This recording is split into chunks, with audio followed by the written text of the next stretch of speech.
Welcome, amigos and amigas, people of Earth. Welcome.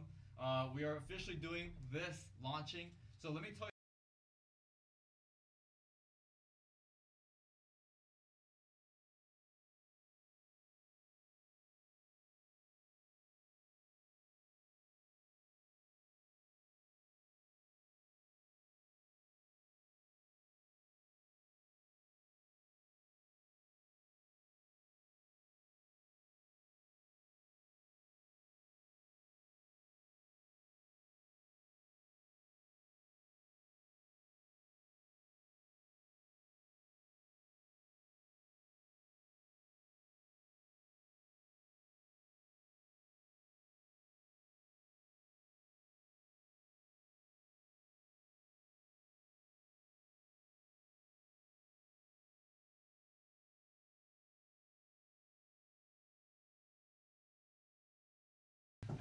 Mic check. Audio isn't working. Can't hear. Man, so I just did an entire tirade on how books are made, and you guys didn't even hear it. Oh, wait. What is this? What is this? No sound.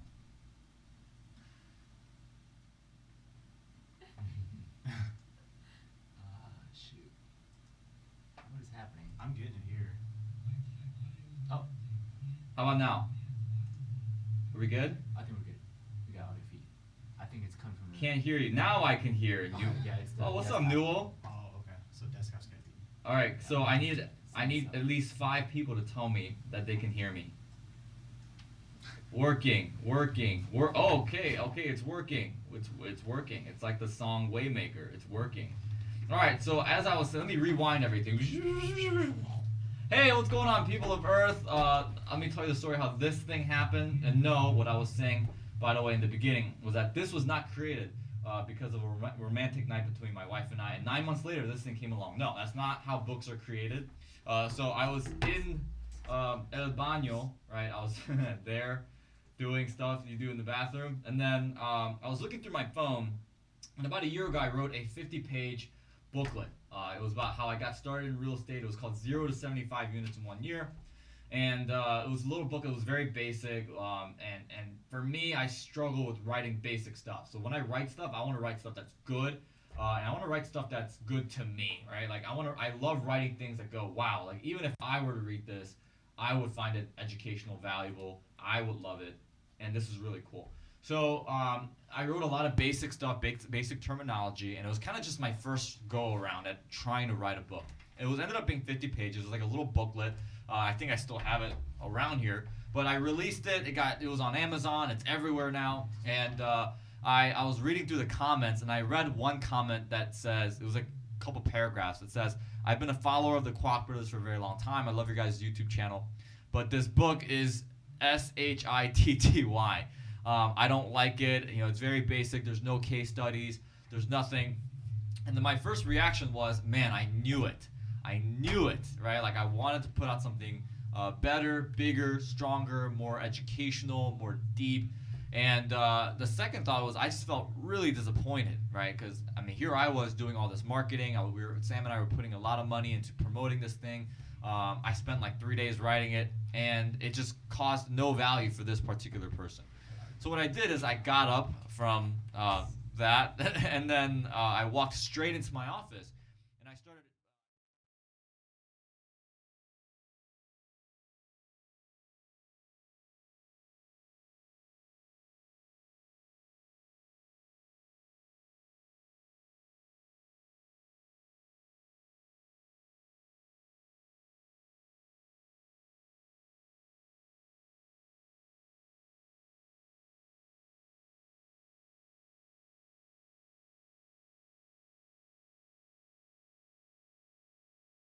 Stories. So it's a story of how I recruited my first investor.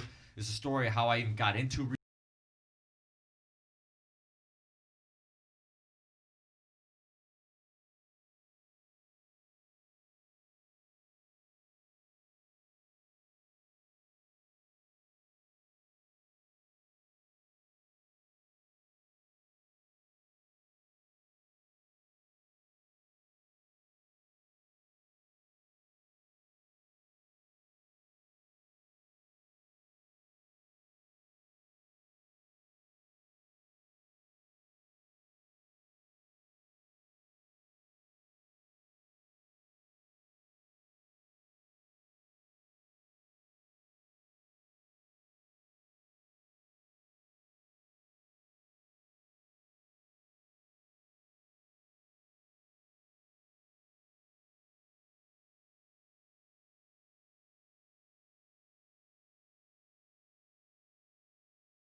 having senioritis. So that's very good for you to think about for the rest of the day. Just me being pregnant and in labor. All right, so we have 59 people. I probably shouldn't say stuff like that. All right, so here's what the FORCE strategy stands for, right? And by the way, I'm going to give credit where credit is due. Sam is actually the one who came up with the word force because he loves Star Wars and he loves sci-fi and things like that. I like it too, right? I like Star Wars and stuff, but I like watching sports as well. I'm a die-hard Bulls fan, so if you guys ever want to take me to a Bulls game, I'll hold you to it. All right, so the F stands for finding the deals. And then O stands for owner financing. And we're going to spend a little bit more time on owner financing because, owner financing is a topic that, I scour through the interwebs and the Facebooks of the world, and I kind of see what people comment. And I'm a very much of an observer because I think if you want to be a great investor and entrepreneur, you have to be a good observer. You know what they say, the best communicators are oftentimes the best listeners. So rule number one, right? Golden nugget number one. If you want to be a good negotiator, if you want to be a good salesperson, first and foremost, be a good listener. That's very important. But listening and observing to what's happening in the real estate investing space and having friends that operate in the investing space like Brandon from Bigger Pockets and Jerome that's partners with Ty Lopez, and having a lot of friends that's involved in the real estate investing education space. A lot of times owner financing is not talked about. It's not talked about enough. And then when it is talked about in certain platforms, a lot of the information, in my opinion, could be a little bit better. It could be more accurate. And I can tell that it hasn't come from a source where they've actually done owner financing deals. Kind of like how if you're a professional athlete or you're a painter or you're a photographer or whatever it may be, you can kind of tell based on your own metrics and expertise who's good at certain things and who's not, right? And most of this is going to be Q&A, right? You guys are here live with me in person, and I don't just want to cover things that's already in the book because for me, I don't like redundancy. So a majority of our time, half our time arguably, is going to be Q&A because I want to serve you guys that's here and now, right now. You guys are taking time out of your day in this Thursday, right, where you guys could probably be at work, or maybe you are at work and you're distracting yourself watching me. That's good. Congratulations. You're taking steps to get out of the place you are in right now. I'm going to spend a lot of time on Q&A, right? Because I want to reward you guys for being here. I want to make it worth your while. And I want you guys to walk away saying, wow, that Daniel guy, although he's very interesting and a little weird, I learned a lot from him today, right? That's ultimately what I want you guys to say. All right, so owner financing, and R is raising the capital. I'm going to talk a lot about this as well. Matter of fact, I'm going to share with you guys some stuff that's actually not even in the book. I'm going to share with you guys the 30,000-foot view on how I personally raise capital. Now, in the book, it goes deeper. It goes deeper into certain things. I have in the book, in the chapter of raising capital, my 5-step program, my 5-step method. I don't want to say program because it's very guru-esque. But I have a 5-step way on how I personally raise capital. But I'm going to share with you guys some stuff today that's not in the book. And then we're going to talk about also E, right? Now, I know what you're saying. Daniel, you are being such an immigrant right now. You are forgetting a letter. You are writing English like the way you look, right? So I didn't forget, right? And it's because at 4:15, I'm going to actually pass the torch along to Sam, the other half of the Kwak brothers, and he's going to talk about the letter C, which is cash flowing, which he's going to share a lot about property management. And obviously, you guys know we're almost done with a little company called Flowmatics, which actually automates property management. So for those of you guys right now that own real estate, and it's taking a lot more time than you thought in terms of managing your portfolio, managing your tenants, fear not, we have something for you, right? So I'm going to talk about F, O, R, and E, and I'm going to put a little bit more specific on raising capital and owner financing because, well, finding the deals, a lot of people talk about that in the real estate investing space, and I'm not looking to just duplicate what everybody else is doing. I want to, actually provide information that you guys genuinely need. So before we get started, do you guys have any questions on any of this before we get started? So again, guys, the link below. The book is launched. Feel free to order. It's very affordable and cheap. Matter of fact, it's free, isn't it? The book, all they got to do is pay for shipping? Yep. All you gotta Yeah, do is pay all for you got to do is pay for shipping, right? So all the time, the work, the blood, sweat, and tears, all the times my wife has missed me in bed because it was 2 a.m. and I'm writing the book in the kitchen table. Congratulations, you have damaged my marriage. All you got to do now is just pay for shipping. I'm just kidding. Our marriage is great. Hey, by the way, my wife, this is really, really cool. And I'm going to say this because she hates attention and she's sitting right there. I just can't see her because I have to look at you. But she installed a basketball hoop inside of our apartment. Like, that is so stinking sweet. So sorry, downstairs neighbors. You guys are going to have to hear a bunch of stuff anyways. But, I smell weird things from you all the time, so it's an even trade-off, right? So you give me weird smells, I give you loud sounds, right? Great. It's a collaborative relationship. Okay, so let's look at the questions real quick. All right, sound keeps cutting out. Well, that's unfortunate, and that's also not a question. Okay, YouTube doesn't want you sharing stuff that will make everyone here own several properties. For starters, just looking at 70 units. Yeah, that's very true, Val. The government doesn't want you to succeed at all, right? That's exactly right. I agree with you, right? And I only say that because Nick is the master of conspiracy theories, aka the truth, right? Okay. A lot of your videos push the HELOC method, but also a lot of your property acquisition videos, you are using 15-year financing. Why is this? And do you personally use the HELOC method? Thanks. Okay, cool. And Steve Hodge says, talk a little bit about finding deals. Okay, that's awesome. So we are going to talk about finding the deals because it's the first letter. Not only, well, second alphabetically speaking. I thought I was going somewhere with that. But Hadouken, wow, that was a great name. That's some Dragon Ball Z stuff right there. I realized this because I'm Asian. Okay, so you said you pushed a HELOC video, and then why am I using 15-year financing? Okay, so there is a reason why I did a very short amortizations. In my acquisitions, most of my units I bought in 2016 and 17, and as you guys will find out in the book, I took a little break. I took a break in 2018, 19, and 20. Now this year's 20, and I'm actually just now starting to get back into buying real estate again. But I took a long break in 2018, 2019 because I saw prices were extremely, extremely overinflated. So I'm going to share with you guys why I put everything on short amortizations. So as you guys know, we have these things called real estate market cycles. I'm going to push the mic, and then there we go. Okay, we are good, Joe Rogan style. All right, so we've got these things called market cycles, right? So they go up and they go down. We have what's known as the recovery phase. We have what's known as hyperinflation. We have these things called recessions. I'm going to refresh the page. And then we have what's known as a downturn, right? So these downturns are pretty big, and they're pretty quick, right? As you guys saw, right, we saw the stock market plummet like total of 3,000 points, I think, in a matter of weeks, right, because of this whole virus. I don't know if I can say it because we'll get demonetized. We can't do that because I like nice things. I'm kidding. I'm actually very frugal. All right, so we have recovery, we have hyperinflation, we have downturn, we have recession. So answer me this, guys. Answer, because I want this to be an interactive and engaging thing. Do real estate prices go up and down?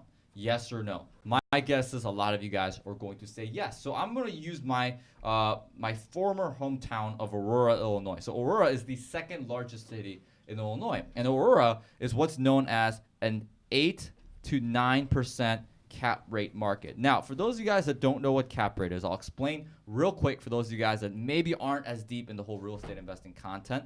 A cap rate is short for capitalization rate. Now, it is pretty much the formula and the number that you use to figure out how valuable is a stream of income. Now, that is contingent based on condition, based on location, and based on overall environment that that property sits in. So, for example, right, would you rather have a 12-unit building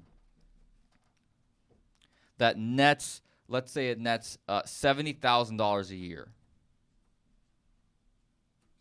on paper, right? So it nets $70,000 a year on paper. Would you rather have that 12-unit in Beverly Hills, California, or would you like to have that in Inglewood in the south side of Chicago?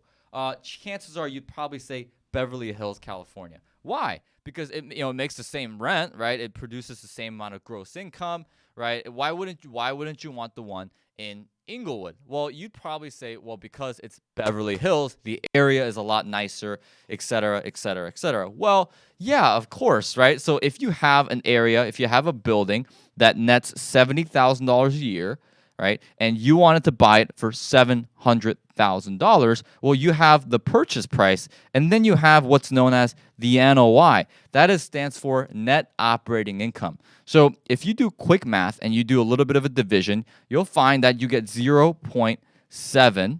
Oh, I'm sorry, you get 0.1. My bad. Aren't I supposed to be good at math? All right.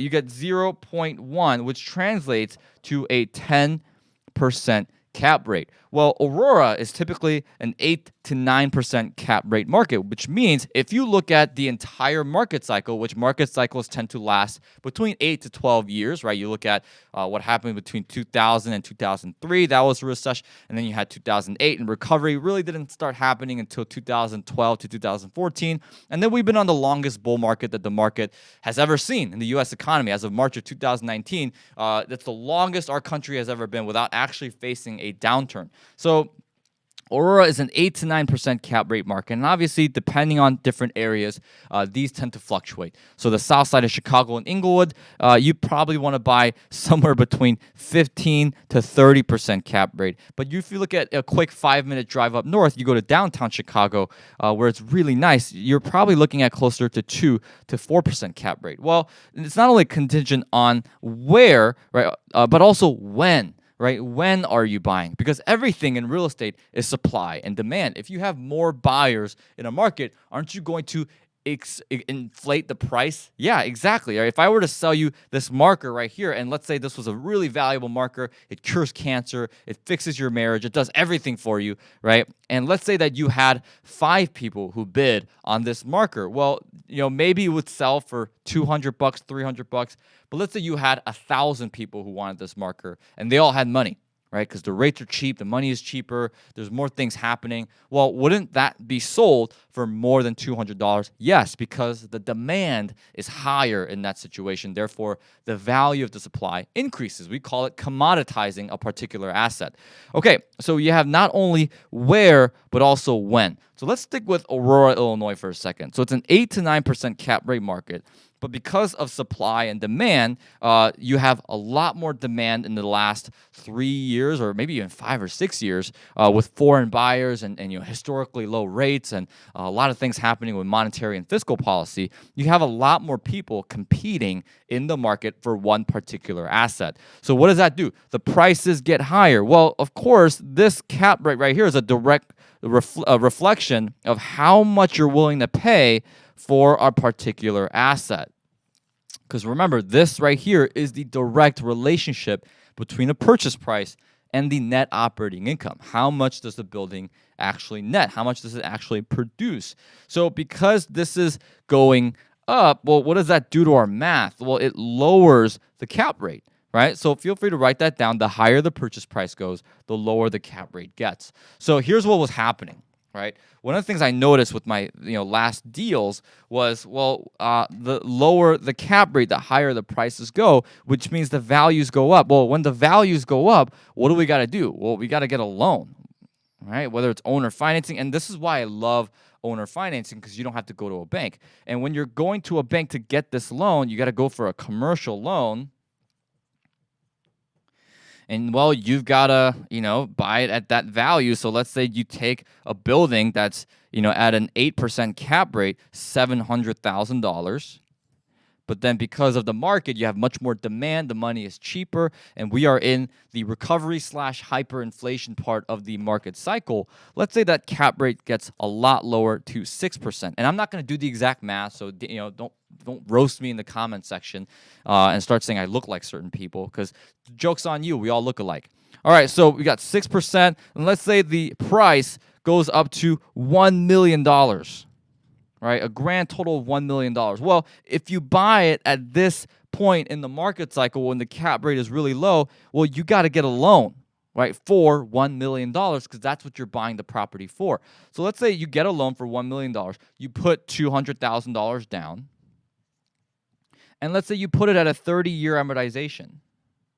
Well, at a 30-year amortization, we cover it in our HELOC videos all the time.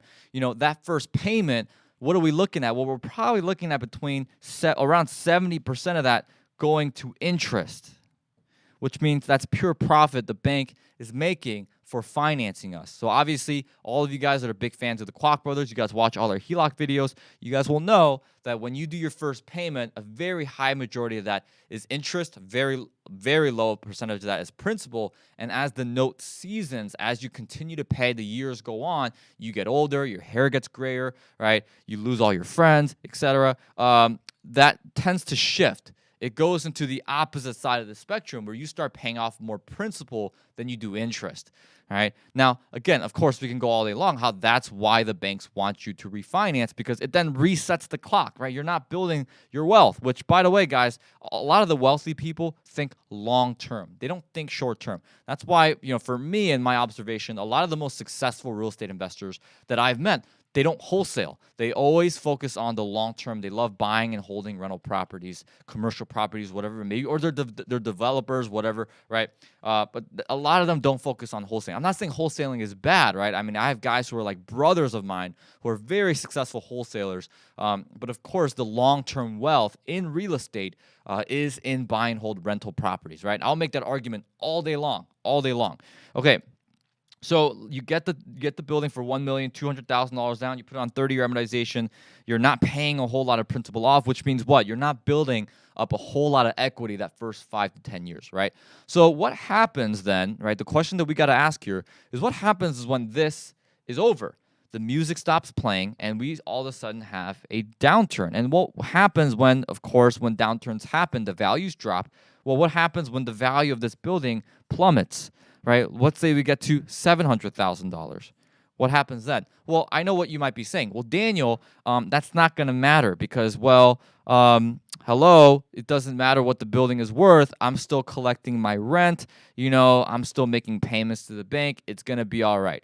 Well, guys, I'm just a messenger, right? At the end of the day, I consider myself to be an expert in a few things in life. But when it comes to how banks treat real estate loans, I am just a messenger. I've spent the last 2-3 weeks talking with not only my own commercial lender who underwrote a couple apartments for me, but I've been talking to commercial lenders a lot of times around the country because of our database and who we have access to in terms of our network and with the YouTube channel and whatnot. I've been talking to a good number of commercial lenders, and here is the unanimous opinion that I've got. A lot of times when this value drops to $700,000, well, what happens? Let's say the remaining balance on the loan is still $800,000, and the value is at $700,000. Well, what happens when the value of the loan, the remaining balance of the loan, is greater than the actual value of the asset that you hold? Well, banks get nervous. Why is that? Because the value of the collateral that you have with the bank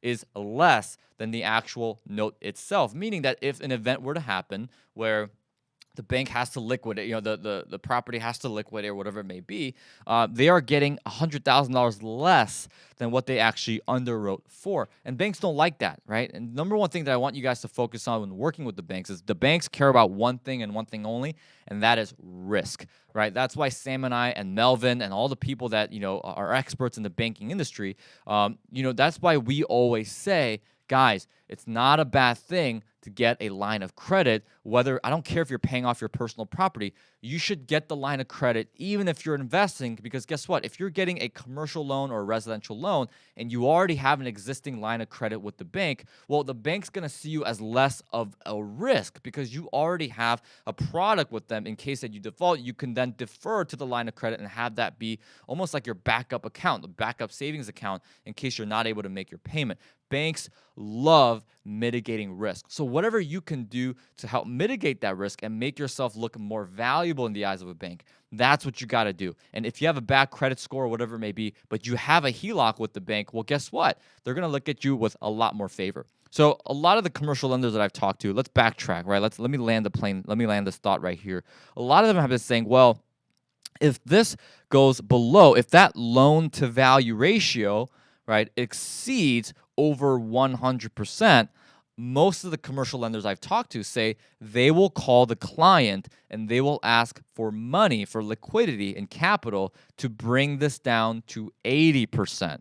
meaning that if you had a loan, right, and I'm going to use much more simple numbers here, right, because I realize it's very hard to do math on 800 and 700,000.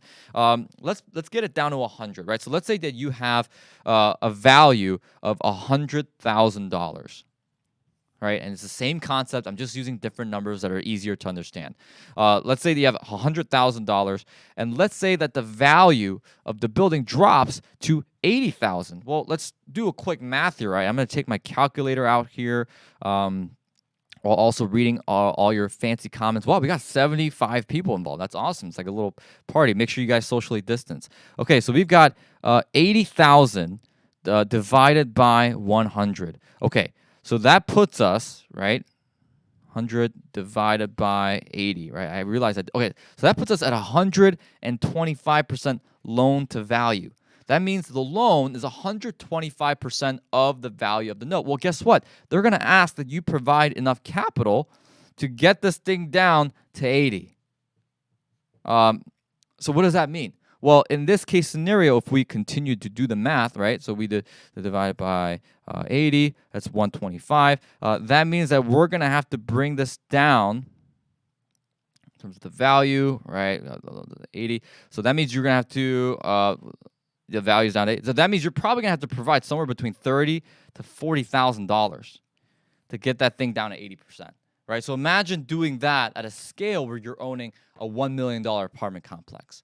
Right? That's what they're asking. So ultimately, why did I put everything on short amortization? Right? Because it's less of a risk.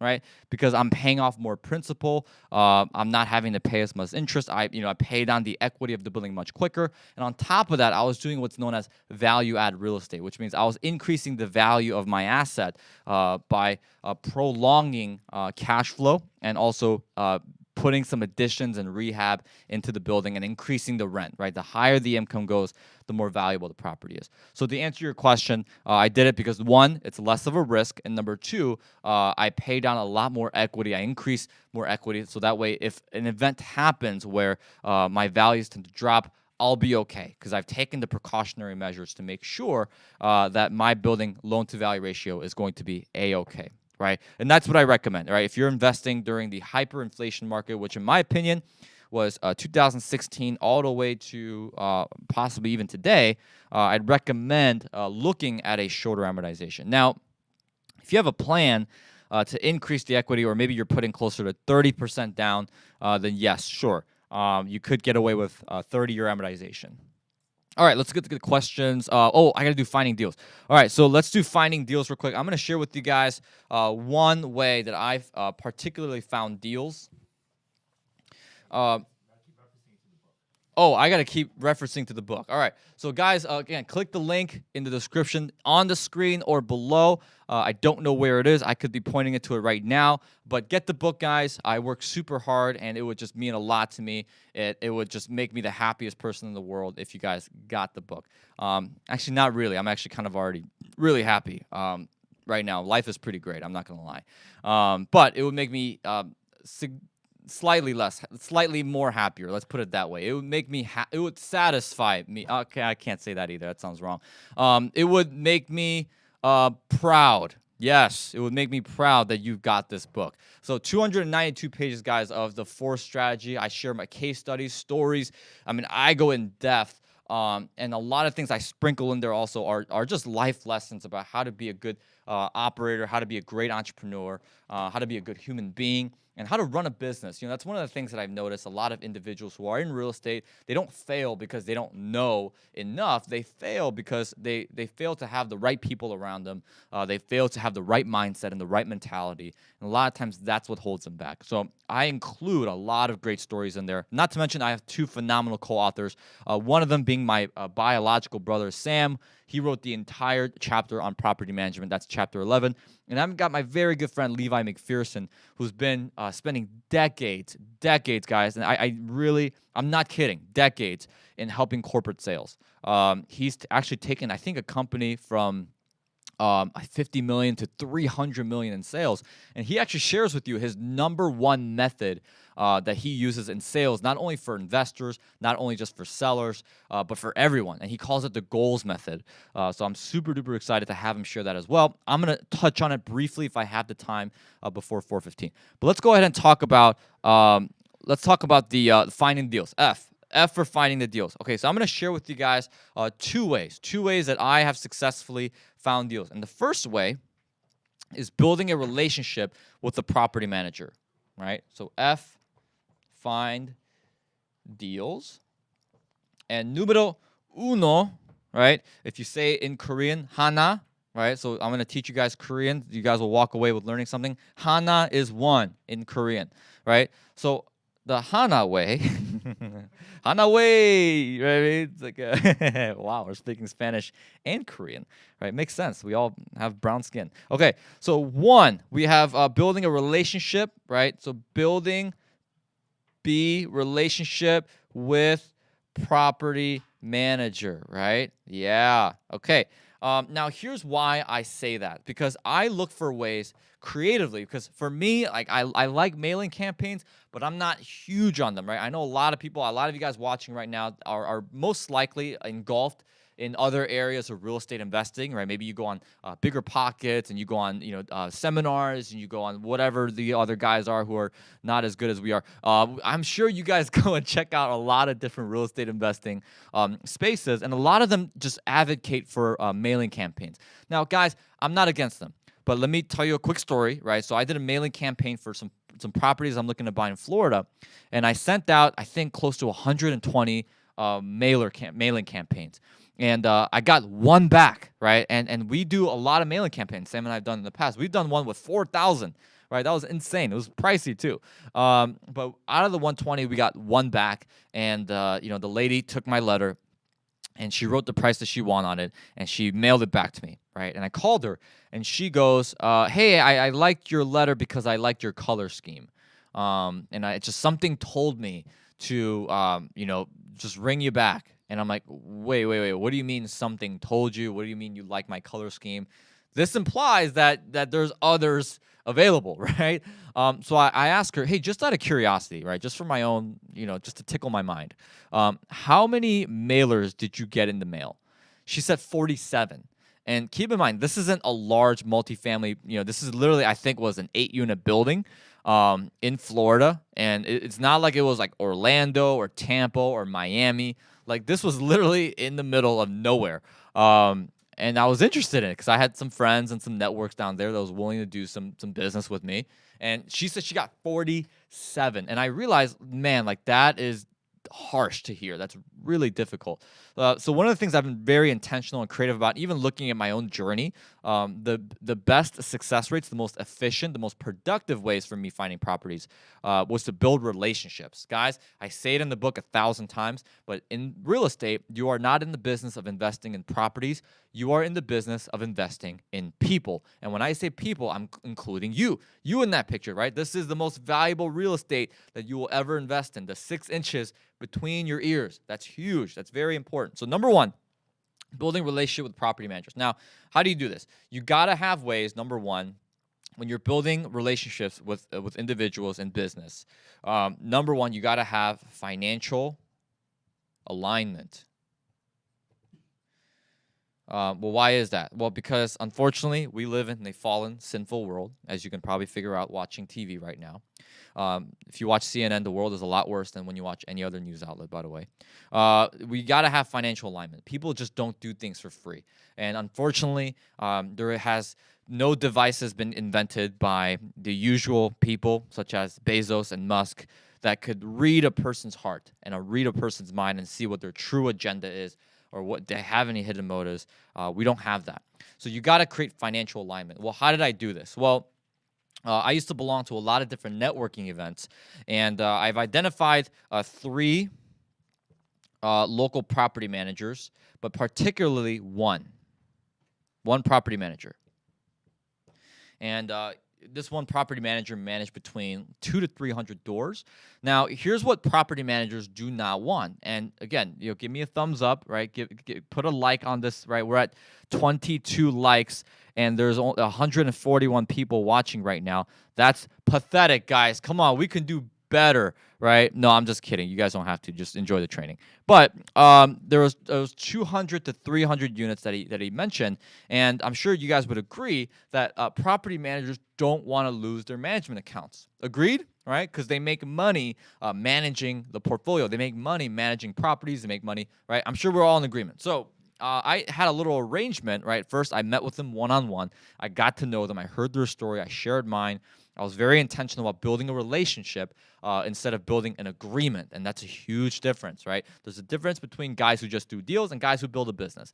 People who do a business, they just, they create relationships. Guys who just focus on doing deals, they focus on building agreements. Really simple. If you want to do this and you want to be successful and you want to do this for a long time, focus on building a business and building relationships. I highly recommend it.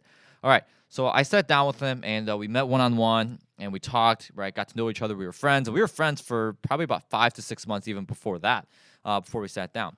And we had an arrangement where if any clients of his wanted to sell, usually before he met me, that meant that he would lose the management account. And I simply told him, hey, why don't you send me the lead?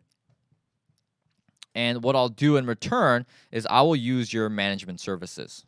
That way you have a surefire way of never having to lose another management client ever again, right? And you could probably guess what he said. He said, heck yes, I'll absolutely do it, right? So I get leads and he gets the management service. Simple, right? And by the way, here's the one thing that I did to start culminating that relationship, right? If you guys want to be rich in relationships. That's what I recommend. And guess what I did? I focused not on myself, but I focused on the other individual, right? So I'll share a quick story after this, this numero uno, right? What is it in Korean? The Hana way, right? On how I did this. I'll share the story how I culminated these relationships, how you can be good in relationships. So, management service, leads. Now, you might be saying, well, Daniel, what if he's a horrible property manager? Well, that's exactly what I thought of. And I told him, hey, after 2 months, we will kind of reflect on what's happening so far, right? Do I like the management service? Do I, and there are cases where individuals, would want to manage their own properties, right? If they're buying a 4-unit or they're buying a 6-unit, it's their first deal. I usually tell people, hey, manage it yourself, right? But if you find a deal through this and you want to manage it yourself, that's no problem, right? I mean, I know you guys might be saying, well, Daniel, I can't do it because I want to manage it myself. Well, fear not, right? Because guess what? Instead of the management service, you could offer them to broker the deal. Why? Because, well, in the state of Illinois and, most states, I think all 50 states, if you have a managing broker's license, which you have to manage other people's properties, you typically have the ability to broker commercial and residential most of the time, not all the time, not in all states, but in Illinois, if you have a managing broker's license, you have the authority to be able to broker commercial deals. And that's what I focused on. I focused on commercial deals, which is 5 units and up. Residential is 1 to 4, commercials 5+. So that's what I focused on. So I sat down with them and said, look, this is a win-win situation, right? I'm solving your problems and you're solving my problems. So worst case scenario, if I'm not a fan of your management services, I'll pay you the 2.5% or 3% brokerage fee, and you walk away making money either way, right? In both case scenarios, you end up making money. But guess what? If you don't send me the lead, right, in the scenario, and you just let that person go, you lose money. Right, you make no money at all. There's no broker.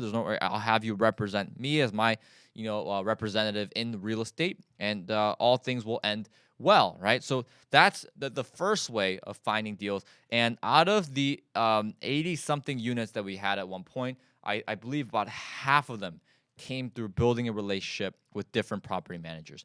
And go local. You always want to go local. And why is that? And by the way, this way right here, I talk about in the book, and I talk about it for a couple pages. It's pretty long. I go pretty in depth. But one of the things I like about them as well is they bring knowledge. They bring market data, which I know a lot of the clients that watch us are in Hawaii and also in California, meaning that you guys don't have the luxury, and I say that word ironically, luxury of finding cheap deals, right? A lot of times buying a 60 square foot shack in California will cost you millions of dollars, right? Which is ridiculous.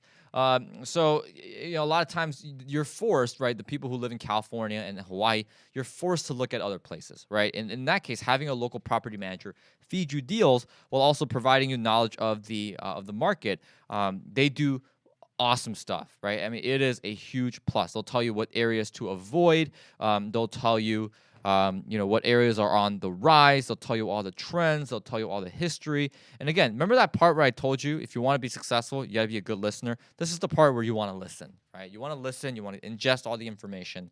And I'll throw one more at you. If you want good information on markets, talk to people who work in the post office. Now, why do I say that? Or talk to anybody that works in the municipalities of that particular city. The reason why I say a mailman or the post office is because you ever rarely find anyone who is a mailman or a mailwoman and they haven't worked for at least 15 years. Have you guys noticed that? A lot of the individuals who work in the post office have been working there for 15 plus years. So it is a great way to get information on the market, what places to avoid. Because I've seen many times where they've advertised, they bought in, they've got the brokers offering memorandum, everything, those great pictures looked amazing, numbers worked, and then they find out 3 months after they close that they bought in the ghetto, right, in the not so fortunate part, and the tenant is 3 months later behind on their rent. So again, you want to avoid those things. You want to make good decisions. Okay, story time. So the first 2-3 years of me investing in real estate, I made zero money, giant goose egg, nothing. And I was very frustrated because I would wake up very early in the morning and I wouldn't go to sleep till very late at night, and I would just be obsessed about real estate. That's all I would think about. Breathe, sleep, eat. It was unreal. So after 3 years of that, I was very frustrated, to say the least, because it seemed that I was the smartest guy in every single room that I walked into, but I just didn't know how to monetize that. So I talk about the story a little bit more in depth in the book, but long story short, I got frustrated. And whenever I get frustrated, I turn to God, right? Because God is my heavenly Father, so I talk to him about stuff all the time. And I said, what's the problem, man, right? Like, what's going on? Like, why am I not succeeding? Why are these people who are not as smart as I am, who don't know as much, right? Not smarter, but just don't know as much, making 6 figures in real estate? And he says, well, let's think about that, right? Like, just tell me your question again. It says, why am I not succeeding? He says, that's the problem right there. You're saying, why am I not succeeding, right? It's all about you. And he took me to a chapter in John chapter 13, where Jesus, at the height of his power, chose to do the things that's reserved for the lowest ranking servant, which is to watch people's feet, right? He took out a basin of water, and he washed the feet of his disciples, and he showed the ultimate display of leadership, of servanthood, and of value creation, in my opinion. So he said, that's what you got to do, right? That's what you got to do. And he said, try it out. So here's what I did. I took a notepad and I took a phone, and around this time, I belonged to a very large real estate investing group that met every single Thursday night. There was about 600 people attached to that building. And I also belong to a couple other networking events that met on a weekly basis. And for those of you guys that are in Illinois, we will be starting our meetups on Tuesday nights in Naperville, Illinois very soon. So again, email us at info@thekwakbrothers.com. I'm just going to write that here on the board up top because I can't reach anyway because I'm only 5'9". Info.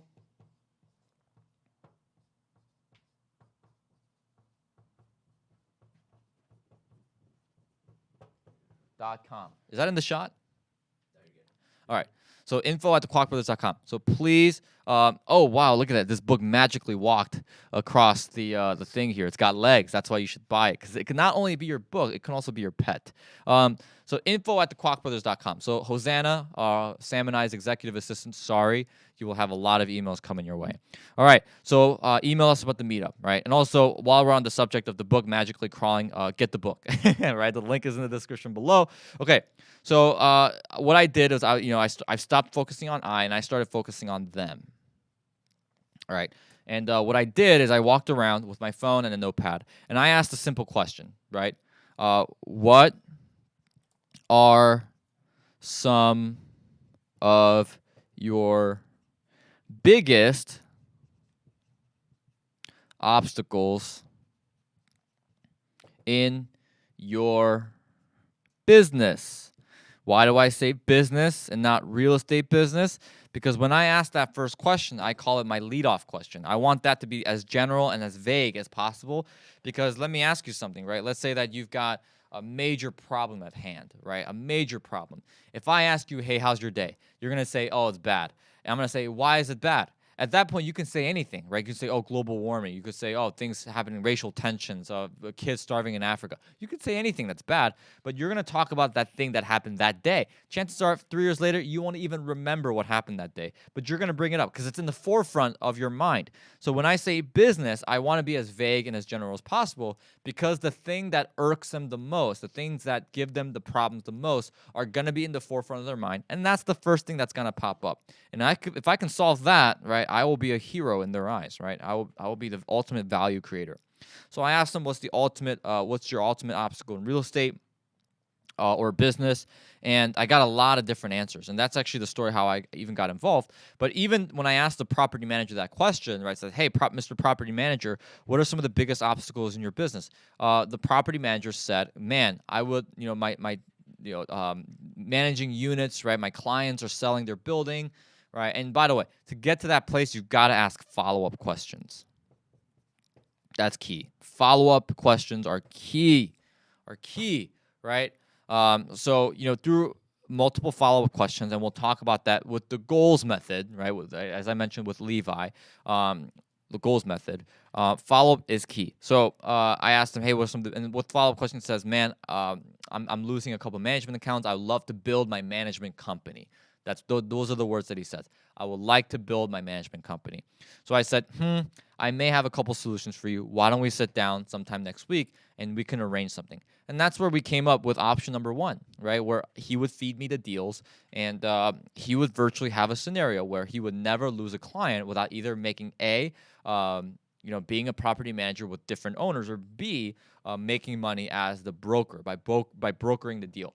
And by the way, brokering a commercial real estate deal is not easy, but you make a lot of money, right? It's pretty cool. I think the broker who brokered the 24-unit building I bought made like $87,000 in the closing. It's unreal, but obviously I made more because I bought the building. So that's number 1, right? That is the Hana way. Let's talk about number 2, right? And number 2 is something that is more active. So when I talk about finding deals, I always talk about there's 2 ways to find deals. And I'm surprised that this isn't brought up in any other way. Because remember, there's difference between doing deals and actually building a business.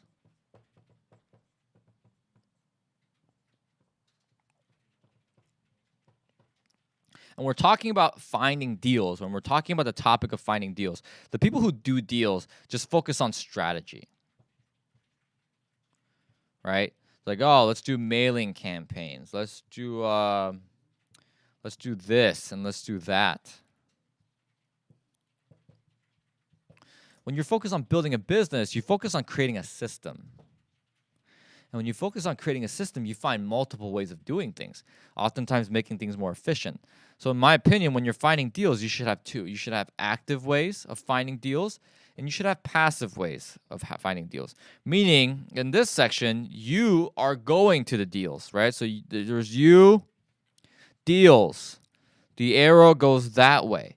But in passive ways, the deals come to you, right? So with number 1, right, is it active or is it passive? It's passive because the deals are going to you.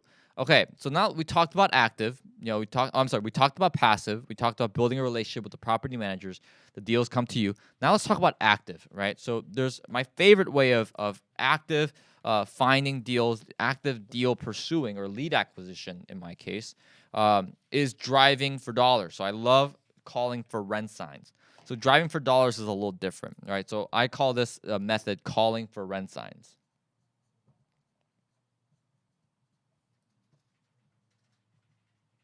Now, Why did I do calling for rent signs? I didn't do calling for rent signs because somebody on YouTube told me to. I did it because I reverse engineered what I was really looking for. So when I first started in real estate, I had negative $187.65 in my bank account, and my brother and I had horrible credit. So if that's the case, right, are we able to go to the bank and get financing? Probably not. Chances are probably not. And by the way, guys, as I'm doing this, right, the next thing we're gonna talk about is owner financing, and then we'll talk about raising capital. So, Active Home Buyers LLC, I saw your comment on raising capital and how to get off the ground. I will talk about that.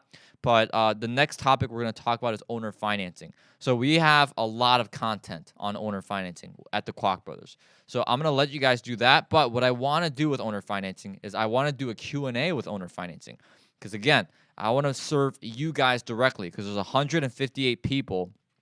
Oh, 154. I lost 4. I said something that triggered them. There's 150 of you guys plus here. I want to serve you guys directly, right? I don't want to say things that, that's already in the book. I want to serve you guys directly. I want to make it worth your while. So send me questions on owner financing as I'm talking about calling for rent signs, right? That way I'm prepared. And also, while you're at it, like this video, give this video a thumbs up, guys. It would mean a lot to me. And while you're trigger happy, buy the book. The link is right down there. It's completely free. All you got to do is just pay for shipping, right? So that's intentional, right? Because I want to serve you guys and I want to make a difference.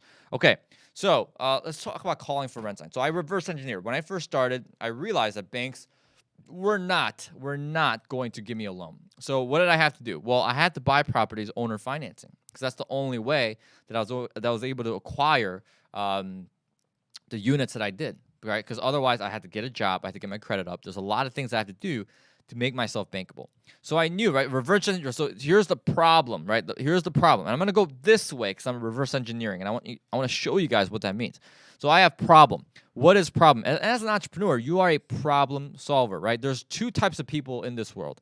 There are problem solvers and there are problem creators. Unfortunately, we live in a world where there's a lot more problem creators than there are problem solvers. For example, if what you do on social media is just complain and complain and complain, congratulations. You are a first ballot Hall of Fame 5-star problem creator, because all you do is complain. But as an entrepreneur, and I'm being harsh here because I want you guys to succeed, I want to drill this in your guys' brain.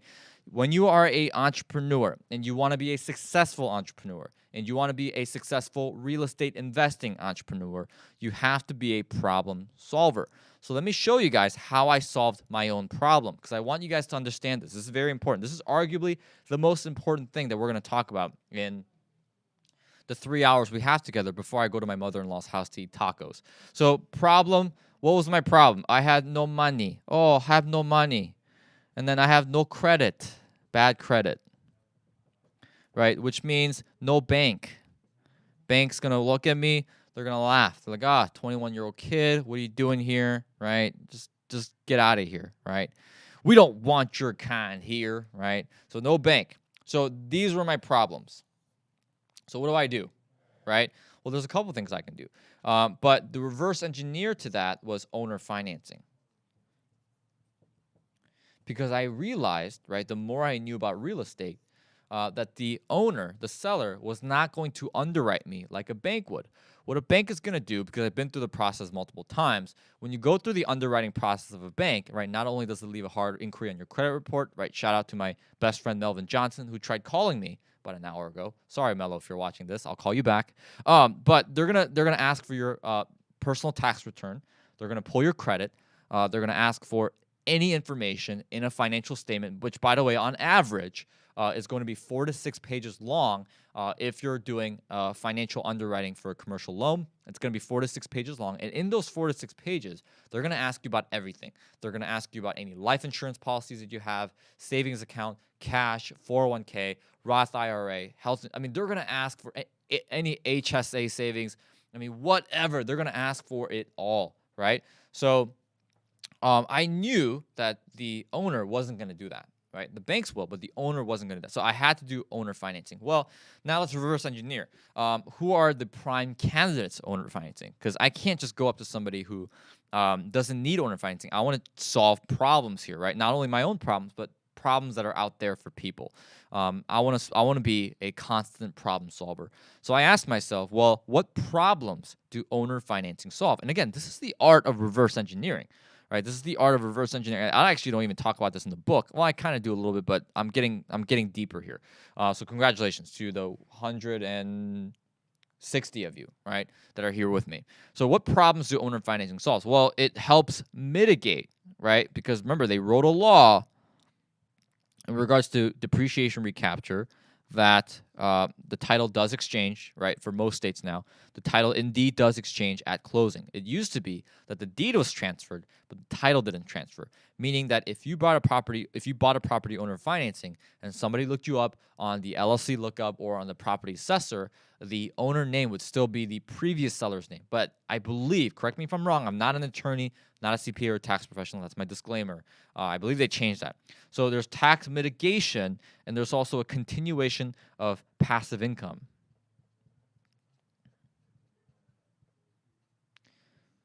And making more money as the bank, which means what? It supports a certain lifestyle. So I knew that these were the problems that this would solve. So I reverse engineer. Okay, so who are the people with a lot of taxes? Because, well, if there isn't a whole lot of taxes to mitigate, well, this isn't really that significant then, which means owner financing isn't that significant, which means without owner financing, my problems don't get solved, right? So I needed somebody who had a high tax bill in the event of selling. Passive income. I needed somebody who was a long-term landlord, or long-term landlord, or they were sick of tenants, right?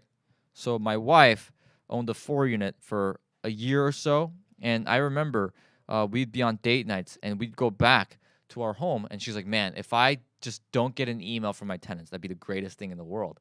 Right? And she's so happy now because she sold it. That's awesome. We can have date nights in peace. And a certain lifestyle, right? So maybe individuals who want to travel, who want to live more comfortably, right? And I found out, well, what do all of these have in common? So individuals who owned properties for a long time, people who are sick of tenants, or maybe they used to deal with tenants, they don't want to deal with it anymore. They have a high tax bill, which, by the way, a high tax bill means ordinary income and a high capital gain, which means what? Again, they've owned the property for a very long time, because if you own a property for 30 years, what does it tend to do? It tends to go up, right? The dollar has been stronger, and especially now with all this quantitative easing and printing of money and just repo markets, it's going nuts, it's going crazy. So ordinary income capital gain tax, right? And with the depreciation, I knew that if they owned it for 27 and a half years, they've completely depreciated out the property, which means they have to pay 100%. The whole thing is taxable. So all this alluded to somebody who has been a little seasoned in life, right? So do you guys see the process here? I'm not going to use the O word, O-L-D. I'm not going to use that word. A little bit of seasoned in life. Now, here's the question that I asked myself. If a seasoned individual who owns real estate is going to market a property for rent, what are they going to do? Are they going to go to the internet? No. They're not going to go to the internet, right? They're not going to be like, "Oh, let me go on the Facebook and post my unit." No, they're not going to do that, right? And that's probably how I'm going to sound when I'm older. They're not going to do that, right? Because a lot of them, let's be honest, right?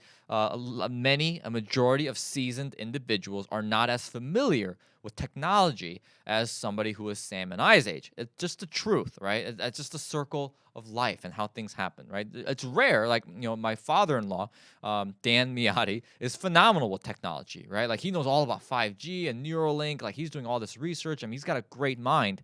So he knows. But predominantly speaking, that's not the case. So I asked myself the question, how is a seasoned individual who's owned the property for a very long time, how are they going to market?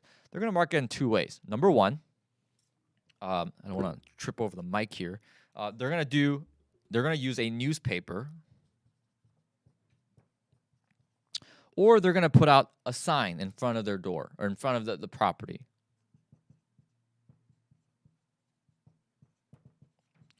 And that's exactly what I did. I would spend 3-4 hours a week. I would pick a particular market, and I would drive around. I'd solve for rent sign, And I would literally call that number right then and there. I would literally say, ring, ring, ring, ring, ring.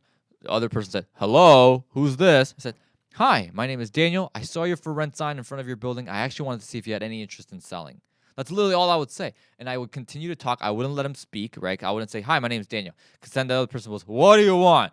Right? Like, what do you want? You want to sell me stuff? You want to tell me to vote for Bernie Sanders? Like, what is this? Right? And I only say that because I got like 5 jillion texts from people who wanted me to vote for Bernie Sanders.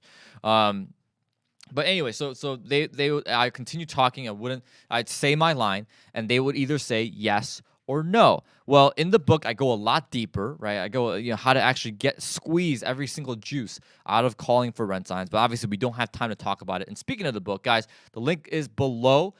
Feel free to click on that link, get the book. Again, it's completely free. All you got to do, guys, is pay for shipping. Because obviously, there's costs that Sam and I have to worry about in getting this to your guys' doorstep. There's marketing, there's shipping, printing. There's a lot of things we got to worry about. So I'm not going to lie. Sam and I, we're not even making any money on doing the book. We literally just did it to help you guys. So again, the best thing that you could do is get the book, use it, and be successful, and then shoot me a video testimonial to help me out. Right? That's all I ask. So I would literally call them and says, hey, would you have any interest? And they'd say either yes or no. Now, if they said yes, I would say, wonderful. When is a good time for me to tour the property? Maybe perhaps next week. Right? And we get the time and we go through the negotiation process, which, by the way, I literally show you how I negotiate for owner financing in the book, right? It's actually quite beautiful. Even I'm proud of it. I'm very, very self-critiquing, right, in the way I view myself. But even I was like, wow, Daniel, like, good job, pal. Like, you did something right. Besides marrying Lisa, this is probably the second right thing you did. Well, besides making the decision to follow Jesus and marrying Lisa, this is the third best thing that you ever did in your life. So they would either say yes or no. So if they say yes, I would schedule an appointment. It says, wonderful. And guys, keep in mind, the tonality here is key, right? The tonality and the delivery, you have to sound sharp. Because what are you going to do when you say, hey, my name is Daniel, and I saw that for rent sign out in front of the door, and I want to see if you want to sell, right? No, like, guys, you got to sound sharp, right? A lot of neurologists and psychologists say that the human brain will make a decision on whether or not they like you in 3.5 seconds of you first talking to them on the phone. And you know what they say, 93% of all communication is nonverbal, right? In this case, since we're on the phone, 93% of all your communication is your tonality and your delivery. So you got to sound sharp. You got to sound sharp as a tack, as Jordan Belfort says, right? So literally, you got to pick up the phone, ring, ring. Hi, my name is Daniel. I saw your for rent sign in front of yeah. I wanted to see if you're interested in selling, right? You got to sound sharp. You got to sound to the point, right? Because people say, remember, like, when people first pick up the phone, they're thinking, who is this person and what do they want? Let's be real. Like, we all think that when we pick up a number from a number we don't recognize, that's what we do, right? Who is this person? What do they want? So if they say yes, right, I said, awesome, right? Again, tonality, right? Fantastic, awesome. Why don't we schedule a time sometime early next week, and I can come by and we can look at the property together. Does that sound fair enough? Right? You got to sound sharp and with a question, yes or no. All right. So they'd say, if they said no, right? What if they say, oh, Daniel, what if they say no? Well, it's simple. I asked them, well, if you're not interested in selling, I've got to assume that you're interested in buying more properties. Is that correct? Right? And if they say yes, well, what am I doing? I'm building what's known as my buyer's list. That way, if I ever want to sell my own portfolio, which I did, I sold a very vast majority of my portfolio this year and last year because it was very high market, it was very high price, so I decided to sell it. But if I sell my buildings, I know who to call. I have a buyer's list. That way, I don't have to pay a brokerage fee. I don't have to go the extra mile to sell my buildings. I can have a buyer's list and I could sell right then and there. So that's what I did. So you want to kill two birds with one stone. And in the book, I talk about how to do way more to squeeze more out of that call. To find success in calling for rent signs. One of the things you want to do as well, as you're calling for rent signs and you're driving around, and here's what I love. I love driving around the neighborhood. A lot of people are saying, well, Daniel, by the way, I'm going to erase this, so if you want to take a picture, speak now or forever hold your peace. This is what I call reverse engineering your problems. Very interesting, very important, very essential. I think that's one of the reasons why 95% of entrepreneurs don't succeed because they don't know how to reverse engineer their own problems. Okay, but I'm gonna erase it. So while you're out calling for rent signs, I love calling for rent signs because as opposed to the comfort of your own home, because when you're out there and you're driving around, you get to know the market, right? You get to speak to the people, right? If you see a mailman or a mail woman, stop them and say, hey, real quick, can I ask you questions about the neighborhood? Is there a particular house that's has tall grass, is vacant, whatever it may be? Tell me about it, right? Is the crime high? Is it okay for children to play outside at night? Do people here pay rent? Do people mostly own their homes? What's the case, right? Ask them these questions. Get to know the market because you can't do stuff like that when you're the comfort of your own home, right? You just can't. Okay, so I encourage you guys to drive around and study, right? Study the market and plan your route, right? And I talk about A to Z, how to do this to perfection, how to call for rent signs. I literally talk about what to do the night before, what to do the day of, how to debrief afterwards, how to follow up. What does that look like from day 1 all the way to day 100 in doing this. I talk about that in the book. So again, get the book, and then we'll discuss more there. But you want to learn as much as you can about the market, and you want to plan your route, right? Because you don't want to just drive around mindlessly. The biggest commodity and the currency that we have as human beings is time, right? So you want to be mindful of your time. You want everything to be as efficient as you possibly can be. So plan your route, and the way I like to do that is I'll Google apartment complexes and multifamily buildings in a particular area. Now, here's the thing, guys. When I look at multifamily buildings, like a 4-unit or a 6-unit, 8-unit, right? Would you guys agree that most of the time, right? You're going to see other like properties around it. So if you have a 4-unit building, most of the time you'll see other 4 units and 6 units and 3 flats around that place. So if you find one place for rent, well, guess what? You may have other for rent signs in the same neighborhood. Matter of fact, that happened, probably 4 out of 5 times. I'd Google, a 6-unit or 8-unit building. I'd go on HotPads and Trulia and LoopNet and Zillow and all these different places, and I look up these multifamily buildings, and I would kind of pick 5. I would pick 5 to 10, and I'd say, okay, these are my stops. And I get in my first stop, and I saw 3 for rent signs all on the same street. And I take a picture. Okay, boom. I want to make sure I have that in my records, put that in my Excel sheet, so that way I can call them 6 months later if they say no. And I make the calls right then and there. And what you want to do is you want to do about 2 hours of this every week or every other week, right? Don't enslave yourself with it. But again, you want to have it be enough to where you're having a constant flow of leads. So that plus building a relationship with the property manager are 2 pretty cool ways that I talk about in finding deals. Now, in the book, in the chapter about finding the deals, I bring up more than 2. And I go way deeper into those things that I just talked about than compared before, right? So again, you get the book, guys. It's in the link. It's free. All you gotta do is pay for shipping. All right, let's move on to owner financing, right? I'm gonna just do a water break real quick, right? But don't worry, I'm not going anywhere. The water break's gonna last 5 seconds. All right, 5 seconds. Let's look at the questions that are here. Let's see. Can you repost? How can I get your book? So it's 0 to 75units.com. So you should see the link either in the description or on the screen. And worst case scenario, I'll write it down here for you guys as well. So it's literally the number 0 to 75 units. .com. So that's our main website for the book, and all the information about the book is right then and there. So again, you guys are more than welcome to do that. Okay, Active Home Buyers LLC. How do we join the challenge? So I believe that link is in the description, right, Sam? Right. Okay, so he just gave me a thumbs up. So that link is in the description below, and we are actually doing a special offer right now. We're actually going to be, so it's not done yet. We're actually right now in the middle of filming the 12-week deal closer challenge. Now, you guys are able to get it for $297. We're going to sell it, guys. Once it comes out, once it's done, and we're going to start, selling it, we will be selling it for $997. So we're going to be selling it for $1,000. But right now, you guys can get it at $297 just by pre-ordering and getting on the list. So you're getting $1,000 worth of value for only $300 today. And I want to offer that to you guys as well. Okay, thank you, Sam. He put the link on there. Casa Fuentes said, why was this recommended to me? Because I prayed before I got on here that God would recommend this to people like you, right? Okay, so we have, yes, UPS driver can bake and slips in the mailbox so they don't put in. Yes, that's how they know for sure. Awesome stuff, man. That's awesome stuff. Randy says, just grab the book. Looking forward to the challenge. Awesome stuff, man. Right on. Okay.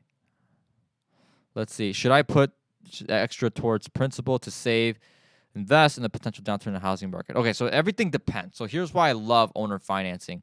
And this is how we, and Stephen Hodge, I saw your question. How do you introduce the option? You know what? So I'm going to write these questions on the board. I'm just going to cross them. I'm going to erase them as we go. All right, so Steve Hodge asked, how do you introduce? So how to introduce owner financing. And then Fuad asked, Fuad, I hope I'm saying this right. So what is your seller financing pitch to an old motivated seller as to why it is better to receive incremental monthly cash flow as opposed to taxable lumps of money? Okay, so how to persuade?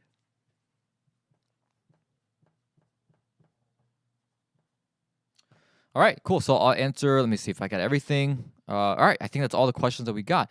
Cool. Oh, Fuad, thank you for repeating the question just so I can get it. So I got those two questions, and we'll talk about how to transition into owner financing. Let me see here. Okay, so should I put down extra towards principal or save in a potential downturn? Okay, so Hadouken, great transition into owner financing. So this is why I love owner financing because it's safe. Right? No seller is going to say, hey, I looked at your loan to value ratio and it seems my collateral basis is off. I'm going to require 20 grand. Or otherwise I'm going to default you, right? Like the sellers don't do that. As long as they get their payments in on time, as long as the taxes are paid, the property is in good condition, everything's going to be A-okay, right? But what worries me is the banks, right? A lot of times banks, unfortunately, I'm going to say this, at the end of the day, the way the banking system works, guys, and I'm not saying anything bad about asset managers or portfolio managers of a bank, right? I mean, some of the friendliest and the most professional people I've met work for the bank, right? I love bankers to death. But the way the system is set up, the way the banking system is set up is unfortunately it's not to help you, right? They are a business, right? I repeat, they are a business. Say this with me. They are a business, right? They're not trying to help you. If they were trying to help you, they would have you borrow money directly from the feds. Instead of they borrow money from the feds and they loan it out to you in an extremely wide margin of yield spread. So I like owner financing because it's safe, right? No bank is, the banks are going to call notes due. Owner financing, they won't do that unless you default on the loan yourself. They're not going to throw a fit, right? And most people, right? I say people are flexible. And the reason why I like owner financing because it's flexible. You can do as much as you can to create the best win-win deal for you and the seller. So if the seller wants a higher down payment because they need a little bit more cash up front, right, to pay off debt service, whatever it may be, give them a larger debt service. Solve the problems. But in exchange, have them solve your problems because it is a two-way street by them issuing you a much lower interest rate, like closer to 2 or 3% in a commercial loan, right? So that's what you want to do, right? Okay, now let's get to the questions. How do I introduce the concept of owner financing to an individual? Somebody said, can you ship 0 to 75 units booked to Africa? Can we do that? Are we able to ship to South Africa? Right? If we ship to London, I know Ashlyn would want to go with. She's like, yes, put me in there. I'm small, I can fit.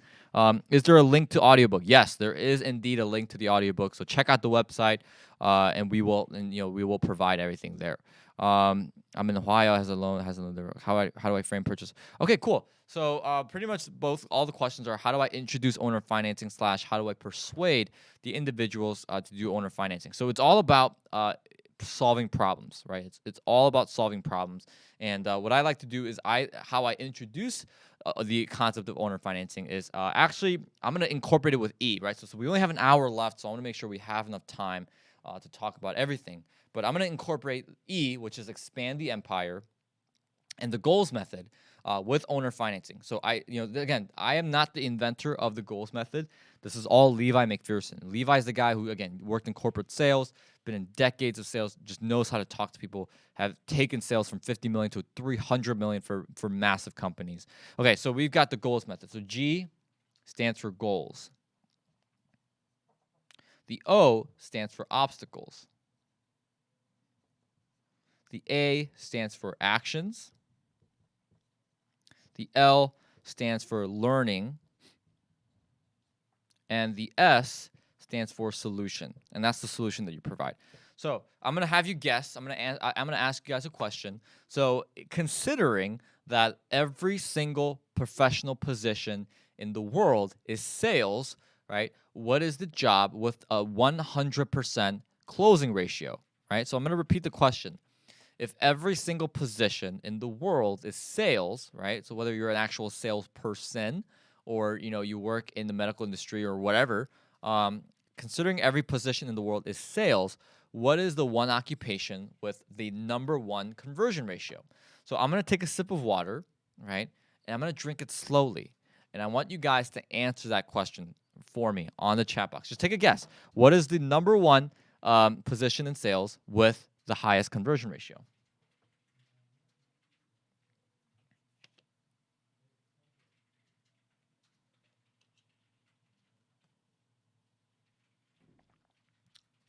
You guys can answer. It's okay. I won't bite. I promise. Oh, and by the way, guys, while we're here, feel free to give a thumbs up on this video as well. We're up to 63. That's awesome. That means a lot to me, guys. Thank you so much. All right, now let me look at your guys' question. Okay. Obstacles. Okay, so the number one, maybe you guys answered it yourself. The number one occupation is that gets the conversion ratio is doctors, right? Doctors. I mean, think about it. When's the last time you haven't taken a doctor's advice, right? When's the last time you fought a doctor on getting a prescription? So what did doctors do? They ask questions, they diagnose, and they give a prescription. They give you a recommendation, right? Yeah, that's exactly right, right? So let me see. Casket sales. I love that. So funny. Okay, so they ask you questions, they give you a prescription, right? And they give you a diagnosis, and then they give you a prescription. And that's the same thing they're doing, right? Nobody questions the doctor because they are the expert, right? So if I come in, I says, hey, doc, I'm getting a funny feeling in my right arm, etc. They're gonna ask me questions. They're gonna say, hey, well, how do you sleep? Let me, I was just at the chiropractor with Lisa, and the chiropractor spent 30 minutes asking Lisa and I questions, right? He says, hey, just show me how you walk. Let me look at you. Okay, great. Now do it with, your heels up in the ground.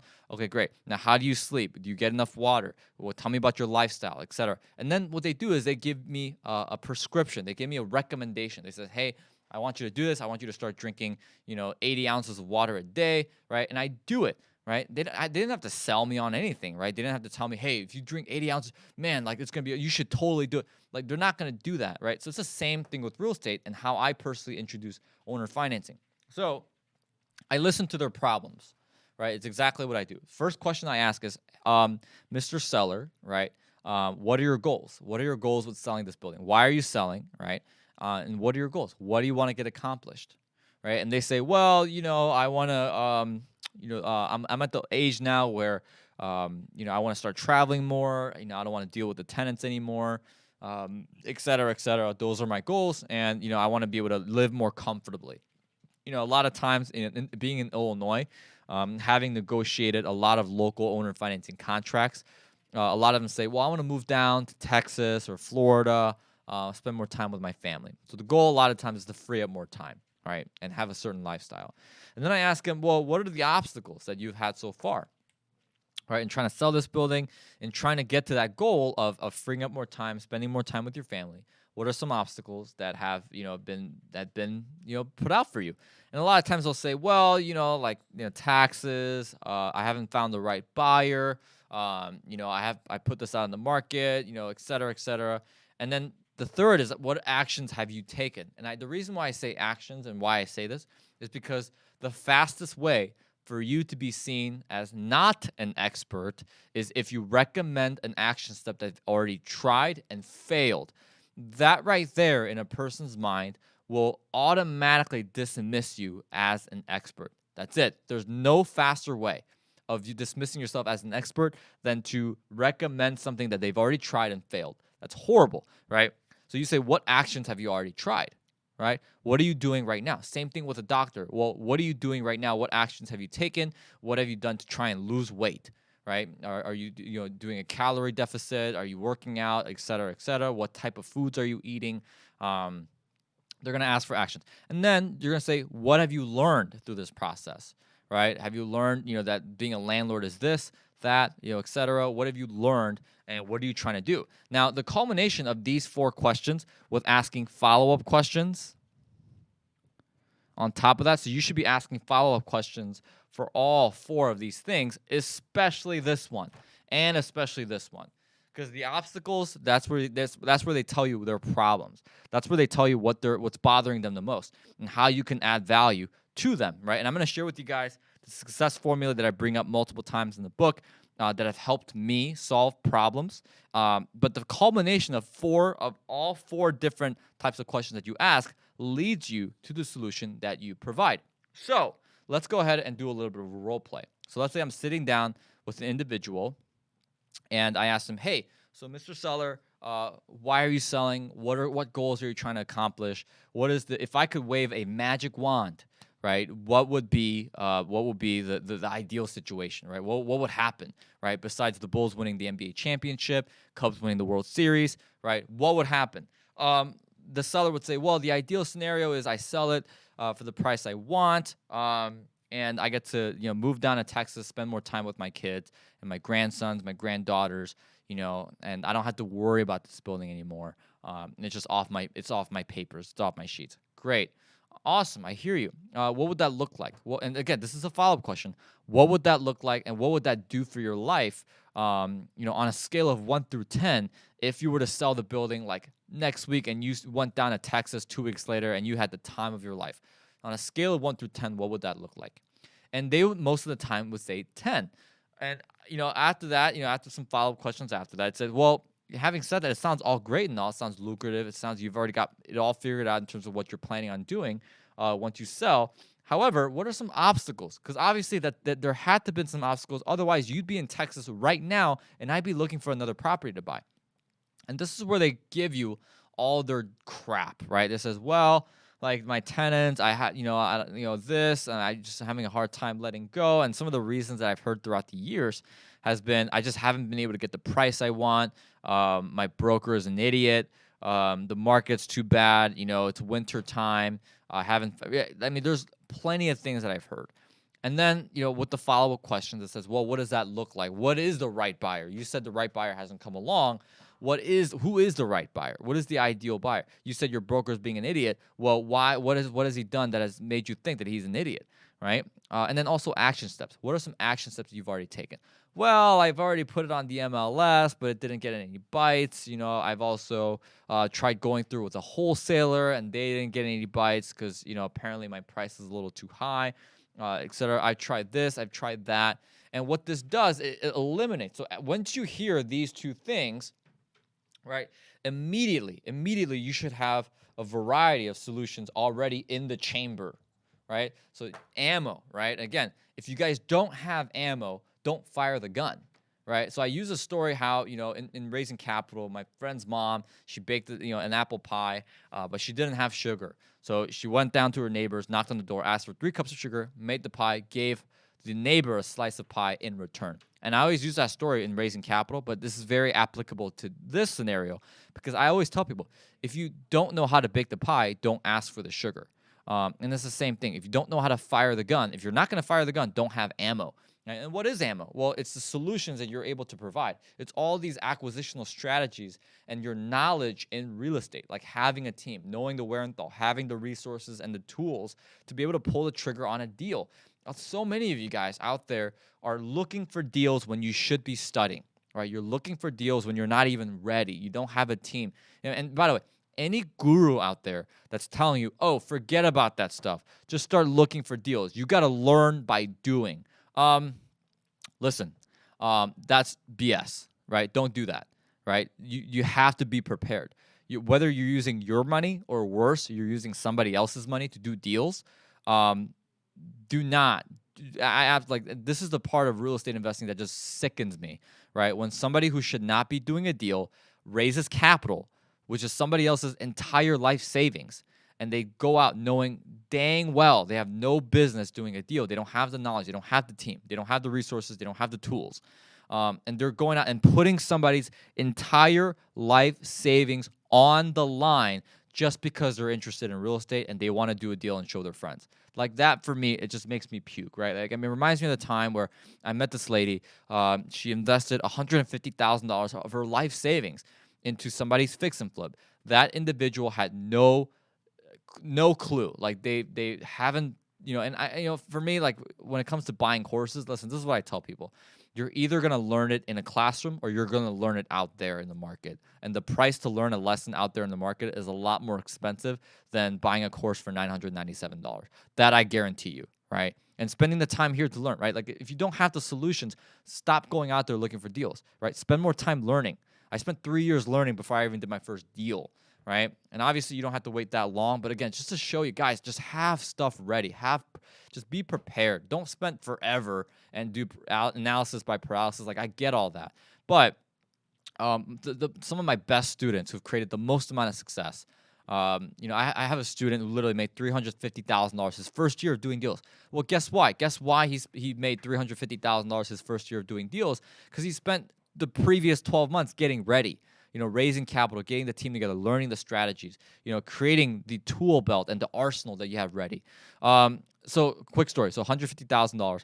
Of course, the deal went south because that person just didn't have any business doing deals. He didn't have his team set up. He didn't have the resources and the softwares and all the cool, jazz that you need to get ready to do a deal. And he also didn't have any idea how to actually run numbers and do market research, which, by the way, 90% of aspiring real estate investors think they know how to run numbers on a rental property. I'm here to tell you they don't, right? They do not, right? Not to the level that, in my opinion, is good. So unfortunately, the deal went south. Lady lost all $150,000, and right now she's in her 70s, guys. Right? I know who she is. Right? I literally have her cell phone number. I did my best to help her out, but it just seemed like this individual completely screwed her over. Lost $150,000, and at age 71. Ended up going from retired to now she's currently, like right now, guys, as we speak, is having to work 3 jobs because this individual just disgustingly blew all her money away, right? Because he didn't take the time to actually get the team together. And all because he had this thirst to just quickly jump into a deal. Now this lady is working 3 jobs and probably never going to retire and probably die working, right? Guys, if you're watching, right, there's 250 of you guys here, right? Please take that into consideration when you're doing deals, right? Which the first step in doing it is just get the book, right? It's free. That's the reason why I made it free, because it seems like nowadays no one will do something unless it's free, right? Like there's very few people who's actually willing to go the extra mile and put in the work, right? So I made it free because I want it available to have it be available for everyone, right? Okay. So going back, so have the solutions, have the arsenal ready, and by the way, these 2 things will produce the variety of solutions, right? So you'll have solution A, B, right? Okay, this is going bad, so I'm gonna do this. Somebody on the Disco Hummus is saying floor gang. Oh, hey, can you delete that person from the chat?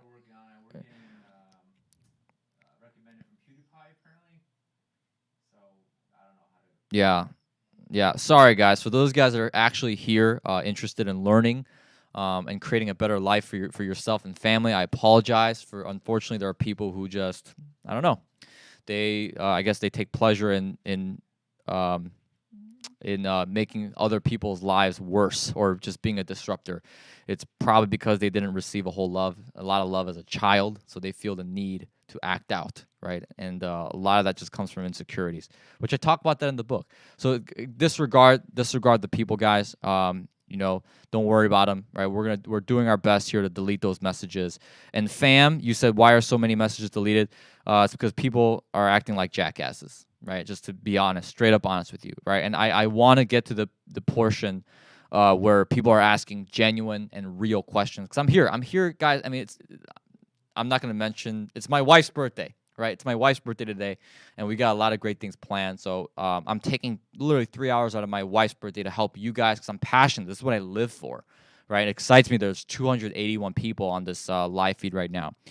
So we got you, Daniel. Thank you, Galen. I appreciate that. Okay, so after these 2 questions, you've got solution A, B, C, D, E, and F. And when you ask the actions part, you are eliminating certain solutions that don't apply, things that they've already tried that isn't going to be not helpful to them, right? You want to add value. So you got solutions A, E, and C left, and you're gonna ask them, hey, what did you learn? And when you ask them this question, what have you learned? I want you to incorporate with your follow-up questions, hey, what are your likes? What are your dislikes, et cetera, et cetera? And when you find these out in terms of preferences, so now you're not talking about problems and needs. You're now talking about preferences. Is that how you spell preferences? Preferences. Okay. And then wants. Because you want to be able to fulfill, right? If you want to drive an individual, right? I mean, individuals say if you want to really motivate someone, you got to use pain and you got to use pleasure. Well, in this case, why not use both, right? Why not create the awesome scenario that they're looking to do? And by the way, great book on negotiation. Chris Voss, How to Never Split the Difference. Great book. I highly recommend everyone read it. It's going to incorporate how to create a scenario where you have everyone's needs and wants met, but at the same time, you know how to deliver and communicate what your needs and what your wants are in a deal and create a win-win. Chris Voss does an excellent job at painting this portion, and the book that 0 to 75 units in 1 year, the one that we are advertising, is going to help you with this portion. So read that book and my book. I highly recommend it. It's going to give you a much bigger picture on how to actually create something for yourself. Okay. So, all right. Learning, right? It's going to help you with the preferences. And now this is going to have you come down to the solution. So let's say after the 4 lines of questioning, right, they say, hey, I want a more passive lifestyle. I want to be able to get the price I want. And I also want to, right, so passive income, right? Taxes, that's a big one too. Help mitigate taxes. And let's say that you get solutions, right? You get all these conclusions in terms of where they're at. Well, I'm now going to transition to how to persuade, because now we're introducing, we've set the stage, right? So it's almost like we've gotten all the ingredients, and now we're baking the cake, right? Is what we're doing. So I do what I call the line strategy, and the line strategy is very heavily talked about in the book. I actually give somewhat of a script, right? In the book, I say it's not a script. I want you guys to paraphrase it, make it your own, innovate it. But here's what I say. After all the questioning, about 20, 30 minutes of questioning, I say, okay, Mr. Seller, I asked you, for the last 30 minutes. I'm sure you could agree I asked you a lot of questions, right? But I want to make sure I create a scenario that's very helpful for you and also very helpful for me. So I'm going to give you 2 options, right? The first option, let's say you're wanting to buy, let's say in this scenario, it's an 8 unit. They're wanting to sell for $1 million, right? That's the price they want. So let's say that I'm going to draw a line, right? I'm going to say, Mr. Seller, I'm going to give you 2 options, right? And I'm going to imagine the seller is right in front of me. I'm going to give you 2 options. It's option A or option B. Let's say, hypothetically speaking, in option A, I give you what you want. It's a cash of $1 million. Now, I'm not saying I'm going to, I'm not saying I will, but let's say just for the sake of the example, I give you $1 million. Unfortunately, here's the issues and the obstacles that we faced, right? And these are the obstacles that you have told me about, that you've identified. But let's just go over them real quick. If I were to give you $1 million today, all right, let's just go ahead and take 5% closing cost. Write off. So it's 50 grand, right? And do you have any debt service? Okay, no, you don't have any debt service. Fantastic, right? You've owned this property for a very long time. You don't have debt service. You're in a very, very good position. Now, it actually works better, right? So I'm speaking to you guys now. It actually works a lot better if they have debt service, and you'll see why here in a second, because you're able to leverage it to your own benefit. So let's say, in this case scenario, okay, so you don't have a debt service. That's pretty good. Now, have you had a conversation with your CPA or your tax professional on how much you're actually going to walk away with after paying taxes? Now, you got to keep in mind, guys, 95% of the time, the answer is no. They have not had that conversation with their CPA or tax professional. Ever rarely do I ever get somebody who's very sharp and is a full-time investor that knows exactly where their tax basis is at. They talk to their CPA every week because maybe they golf together. But 9 times out of 10, they don't. They don't know that option. So I say, well, based on the experiences that I've seen and the negotiations and a lot of scenarios that I've seen, kind of very similar to yours, a lot of times the seller ends up walking away with only about 50 to 60% of their purchase price. So again, that's including the 5% closing cost. That's including all the taxes. That's including any fees, or even debt service, which in this case you don't have any. But in most cases, scenario, on average, they only walk away with 50 to 60% of their total thing. But because in this scenario you don't have any debt service, let's say that you walk away with $700,000. Now, that is considering $50,000 in closing costs and also $250,000 in taxes, which, by the way, if you're taxed 25%, congratulations. That's actually pretty good because capital gains tax gets taxed on 25%. Ordinary income tax gets taxed on a 39.7% tax rate. So you're actually getting a much better tax rate, a much better version of it. So congratulations, right? It's phenomenal. It's $700,000 is actually a pretty good scenario for you. Now I want to introduce you to option 2. So option 2 is a bit more of a creative financing strategy. So right now, if I were to give you $1 million, I would actually have to go to a bank. I would have to get a loan. I have to pay for an appraisal, which is not going to be cheap. And I'm going to have to be taken through the underwriting process, which is going to take a lot of time. So for me as a buyer, you probably don't care about all the stuff that I have to go through. It's just industry standard, correct? Awesome. Well, truth be told, I don't want to go through that. I don't want to pay for the appraisal. I don't want to go through the underwriting process. And I'm going to be put in a position where the bank is just going to throw a bunch of terms. They're going to give me an interest rate, and I'm not going to have much of a say in terms of what I'm able to get.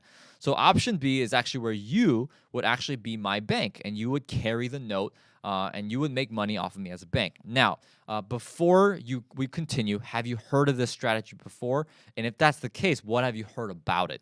Now, the reason why I say this, guys, is because I've had encounters in the past where these individuals say, is this owner financing? Is this seller financing? I heard a couple stories about how, it went horrible. It went terribly. And matter of fact, the most common one I get is that, well, my buddy sold his building on seller financing, but you know what? They got it back 5 years later, and the property was completely trashed, right? And then I say, okay, so it sounds like you're very familiar. You already know what owner financing is. Why don't I break down the benefit? But why don't I throw this in there?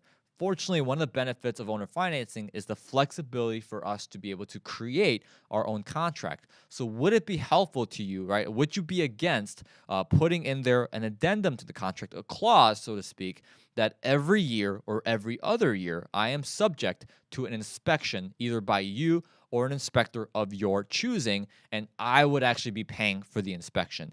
Now, guys, the inspection, how much does that cost? $500, $600 if it's a larger apartment, maybe $1,000, right? But is $1,000 worth it in having to not go to a bank and get much more favorable rates and make more money by acquiring the building on seller financing?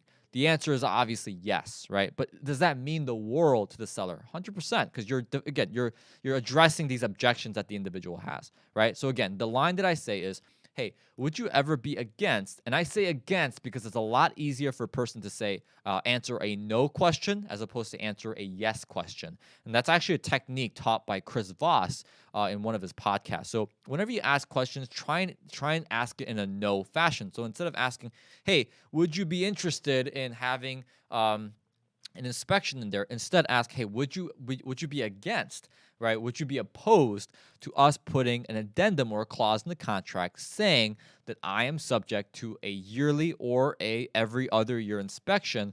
That way, if a scenario does happen where I do default, you're pretty much guaranteed to have the property come back to you in the same condition, if not better condition than what you sold it to me on.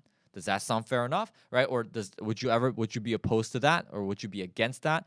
Right, and a lot of times, yeah, okay, yeah, I would like that, and I like to throw in a little bit of collateral if they're kind of fighting me on it, right? If they're still a little hesitant, I say, well, how about we also throw in the collateral? Not only do you get the building back, and it's inspected every year or every other year, but you also get to keep the down payment and all the payments I've made to you so far before I default. Right, that usually for me, if the first one doesn't do it, the second one just like pushes them over the edge, and it works every time. Usually I fire two at the same time, and it just does the trick.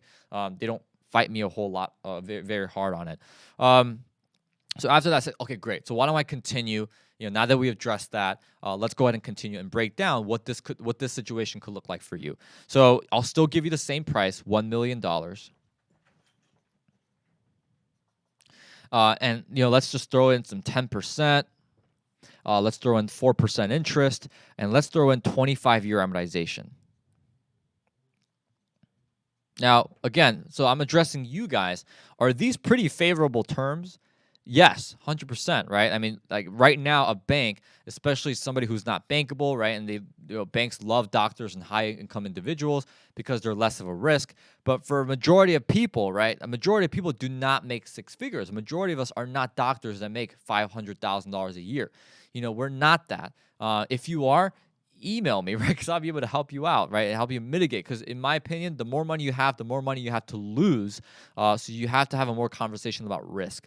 So these are pretty favorable terms, putting 10% down, 4% interest, 25-year amortization. And if you guys haven't already, I want you guys to download Carl's Mortgage Calculator. It's an app that I use on a daily basis. This is what it looks like, right? So I'll put it up on the screen here. Right, it's Carl's Mortgage Calculator. It's a darker app, right? But you got property value, and what it does is it calculates mortgages. So in property value, if you guys want to follow along with me, I'm going to put $1 million, and I'm going to put 10% in down payment. So that's $100,000. Interest rate is 4%. I'm going to put 25-year amortization. So that gives us a monthly payment of $4,750.53. Now, if you go to sum, right, there's a section in the calculator that says sum, right? So there's 5 categories. It says input, table, graph, chart, and sum. With sum, you should see total payments. Now, the total payments is the total amount of money that they're going to get through the span of 25 years. And if you actually do the math, they're actually going to get a total of $1.4 million, right? So, okay, this marker is gone. So I'm going to use green for money. So they're actually going to get $1,425,000 and some change, right? But let's just put it at $1.425 million. And again, this is where I say not only that, but you get passive income. You get to live a certain lifestyle. And what's amazing is that we don't have to go to a bank, right? We can actually get this done pretty quickly. And since I'm only raising 10%, it's going to take a lot less time for me to get the funds together for me to execute this deal. So guess what? We're able to close much more quickly, meaning that you get down to Texas, spend more time with your family a lot quicker than opposed to me spending 3 months having to go to a bank and go through the underwriting process. So 1.4 million passive, it's a passive income. You live your lifestyle. We're able to close quick, and we add in some collateral to make you feel safe. So, Mr. Seller, would you rather want to walk away with $700,000, or would you rather want to walk away with 1.25 million, right, or 1.4 million? What would you like? Right? And before they answer, I kind of say, now keep in mind, there's very less likely that I'll give you that $1 million if we go option A. Chances are what it's going to look like is we're probably going to fight over the next coming months. I'm going to probably lowball you, and we're probably just going to go have this whole back and forth. But I'll tell you right now, if we do option B, I'll give you the $1 million. Again, I can go to the bank. And this is very key, guys. You do not, I repeat, you do not want to pressure them into doing option B. People want to buy. They don't want to be sold to, right? Again, they don't want to be sold to. They want to buy. Again, that's how we all operate as human beings, right? We all have decision making, right? It's all neurological. There's chemicals that gets released in the brain, right? That help us make decisions. So I tell them, listen, I can go to the bank, right? I'll get you a cash offer. We can do it that way, right? The purchase price is going to be a little lower for me if I do option A. Right? I can do both. It's just a matter of what are you looking to do. I just thought I'd throw option B out there because based on all the questions that I'm hearing from you, it sounds like these are things that would be helpful. So again, it's your choice. Ball's in your court. I'll let you decide. And at this point, it's very easy, as you can see, for them to pick option B. Now, if they still choose option A, that's okay, right? That's okay. It means that they don't, see value in it. That's fine. You can always lead a horse to water, but they may not drink all the time. I will tell you, however, from experience, that if they do make a decision, 95% of people and 90% of people choose option B. All right, and it's obviously very clear. Or most of the time what happens is, well, tell me more about option B. What are we looking at here? Right? They'll ask you for a lot more information. At that point, just simply ask the questions, and you should be able to address and knock out these two things that you guys have asked. All right, so I'm gonna look at the phone here. I'm gonna take a quick questions break. Let's see what you guys are saying. So just I'm not fired. Okay. Let's see. Hello, everyone. We will ban you if you don't stop. Yeah, true that. Right. Well, I guess with 650 people, you're gonna have a couple bad apples, right? Bad apples. Does that sound familiar? What's happening right now? Congratulations, you are that officer. That. All right. I have a feeling somebody will get banned. Yeah, you are absolutely right. Me too. I have that feeling as well. But anyways, I'm going to disregard them, right? I'm not going to give them any attention. I want to focus on you guys, the 99% of you guys that are actually here to actually do stuff. Okay, so now let's move on to raising capital because I've got 30 minutes, right? I've got about 30 minutes for me to. I'm actually going to turn off the comment section.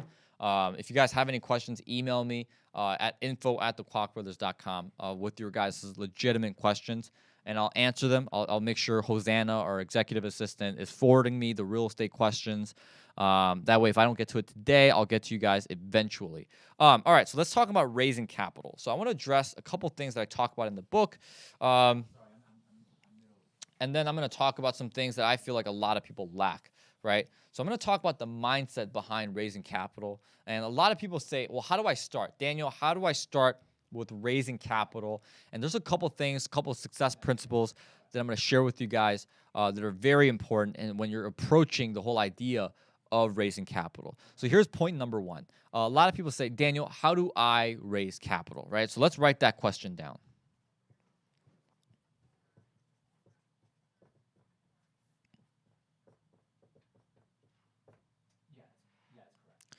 Daniel, how do I raise capital? So I'm going to give you guys the same question or same answer that God has given me when I'm frustrated. You're focusing on this. You're saying, Daniel, how do I raise capital? Well, that's the problem, right? You're not focused on adding value to other individuals. So when I share with you guys a story in terms of asking 700 people with a notepad, with my phone, hey, what are some of the biggest challenges you have in your business right now? Well, guys, I've got a handful of people. It wasn't a lot. It was probably about 10, 15 people out of the 700 that says, well, Daniel, I have capital, but I don't have the time, right? So it's have and the have not. I don't have the time. I don't have the knowledge. And I don't have the team to be able to execute on these deals. But I know I have this, and I know I need to get into real estate. So if you're raising capital, right, if you're an entrepreneur, Is that a good problem for you to solve? Absolutely, right? Absolutely. It is a phenomenal problem for you to solve. Now, again, I will repeat, don't ask for sugar if you don't know how to bake the pie, right? My friend's mom, right? She got the sugar from the neighbor, right? And that's exactly what raising capital is. You have everything else to do a deal, right? And doing the deal, if you haven't noticed, is baking the pie. You have the team, you have the knowledge, and you have the time to be able to do the deals, and you know how to execute on these deals, because not only did you buy the book, which the link is in the description below, it's on the screen, 0 to 75units.com, right? It's also here, and that's also the email that you know how you guys can reach me. Not only do you have all that, the only thing you don't have is capital. So in this case, the capital is the sugar, right? The sugar, you need the sugar to bake the pie, right? But of course, if you don't have none of this, if you don't have the knowledge, if you don't have the time of the team or the execution, don't ask for the capital, right? So how do you start, right? I think I got a question early on is, hey, how do you start with raising capital? I would encourage you to start asking people, hey, what are some of the biggest challenges that you have right now? What are some of the obstacles that are facing you financially? And if somebody says, well, I've got a lot of tax, implications right now, I've got a lot of tax burdens that's happening. Well, what are the problems that we can solve? Well, if I can get you into some multifamily real estate, I can help you mitigate those taxes by owning real estate, getting you into some equity, and providing you with some depreciation, right? These are things that I can do to help solve your problems. And same thing with if someone says, well, I want to invest in real estate because it's more tangible. The stock market is very volatile. I don't like it. I don't trust it. I want a little bit more control and my hands more into my financial health, right? So in that case, well, what if we were partners? We're part ownership. You bring the capital, I'll bring everything else. That way you just sit back, relax, and sip your mojitos, right? There's ways to solve the problem. So in terms of getting started and getting the raising capital aspect off the side, I would encourage you guys to go to different networking events or contact the network that you already have and ask them, what are some of the biggest challenges, right? So I'll write these down for you guys. What are of biggest challenges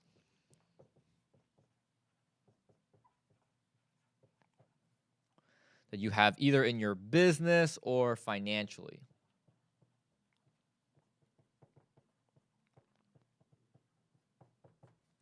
Another way to ask this question is, hey, what is the number one problem that you need help solve right now?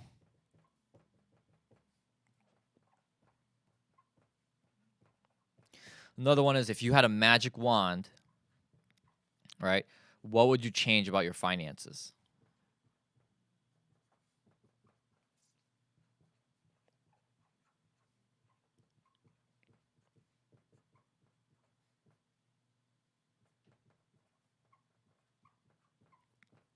And again, guys, these are really good ways to just start. Just start building a network, start building relationships. Because again, raising capital is not about the deals. It's not, right? It's not about pitching the deals. It's not about, hey, it's a 12% returns, this, that. Like, I've seen people on Facebook who goes, hey, I need a private lender for this.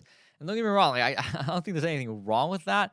But that's not a sustainable way of actually doing business and raising capital. If you want to learn how to raise capital like a pro, I've got a friend of mine named Dave, and he's raised capital in private equity. He's raised capital for hedge funds, and he's raised over $1 billion. And even he will tell you, right? And I'm a guy who's raised millions. This guy's raised billions, and he'll tell you it's all about building relationships. It's all about having people in your network that you communicate with, talk to. People. We do business with people that we like, right? I mean, I have investors today who go, Daniel, I'll do the deal because I know it's you. Right? I haven't even seen the deal yet. I don't even know the numbers, the returns, but I will do the deal because it's you, and you want to get to that position, right? I wish that and I don't even know how many people we're at right now. We're at 748 people. I want that for all 748 of you guys, except for the dudes that are acting like idiots. I'm just saying, right? And Nick's laughing over there, right? Because again, right? I mean, look, I'm not going to give him any attention, right? So I'm just going to disregard it, right? But again, guys, please give a thumbs up to this video. Subscribe to our YouTube channel, right? It would help us out a lot. And of course, get the book as well. We put our heart and soul into this book and helping you guys, create financial health and financial safety for you guys. So again, okay, back to raising capital. it's a good way to start, right? It's all about building relationships. So again, guys, go out there, build relationships. Great way to do that is through creating value, and it's exactly what you want to do. So here, let's talk about some ways now. Now that you know what to ask, right, in terms of these questions, now let's talk about where to find these individuals, right? So I talk about it in the book. I think it's chapter 3, how I met my first investor, and really, there's no specific way to meet investors, right? In my opinion, you could meet investors anytime you want. It's more of a mindset, right? Offering value is a mindset. My first investor I met in the gym locker room, right? I was literally at a Planet Fitness. I was working out. There was a guy there. We struck up a conversation, and he turns out he had millions of dollars in capital that he wanted to put for real estate. So that's how I found my first guy, right? It wasn't a networking event. It wasn't somebody sent by God or something like that. It was none of that. It was literally somebody in a gym locker room. But let's talk about other ways that you can find people besides at a gym locker room. So there's a couple ways that you can do so, right? Again, with anything, there's active ways of doing it and there's passive ways of doing it. So I have these people called connectors. So these connectors are individuals who just know a lot of people, right? I'm sure you guys know a lot of individuals as well in your own life that just, they have individuals that they just know for everyone, right? It's like the I know a guy type of dude. And I love connectors. And for me, these can be pastors, they could be community workers, it could be anyone. And these are people that I've developed close relationships with that refer potential investors to me. Now, having said that, I have a relationship with them, and they know my heart. They know my mind. They know my heart. They know my character.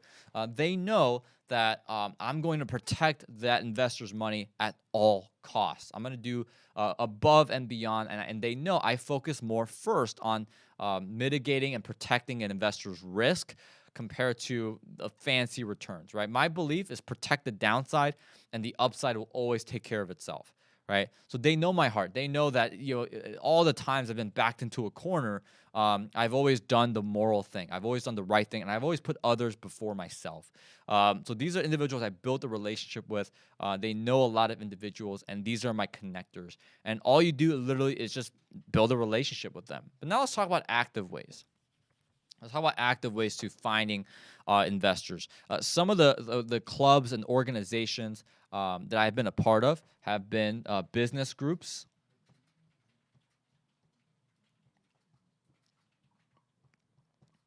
That meet weekly. I found some investors through places like the Rotary Club. I've met investors through Chamber of Commerce. I mean, any group that meets on a basis, it's very important to do that. And by the way, when you first meet them, you're not saying like, "Hey, what's the biggest challenge you have financially?" Right? People are gonna be like, "Whoa, like easy, man. Like first, what's your name?"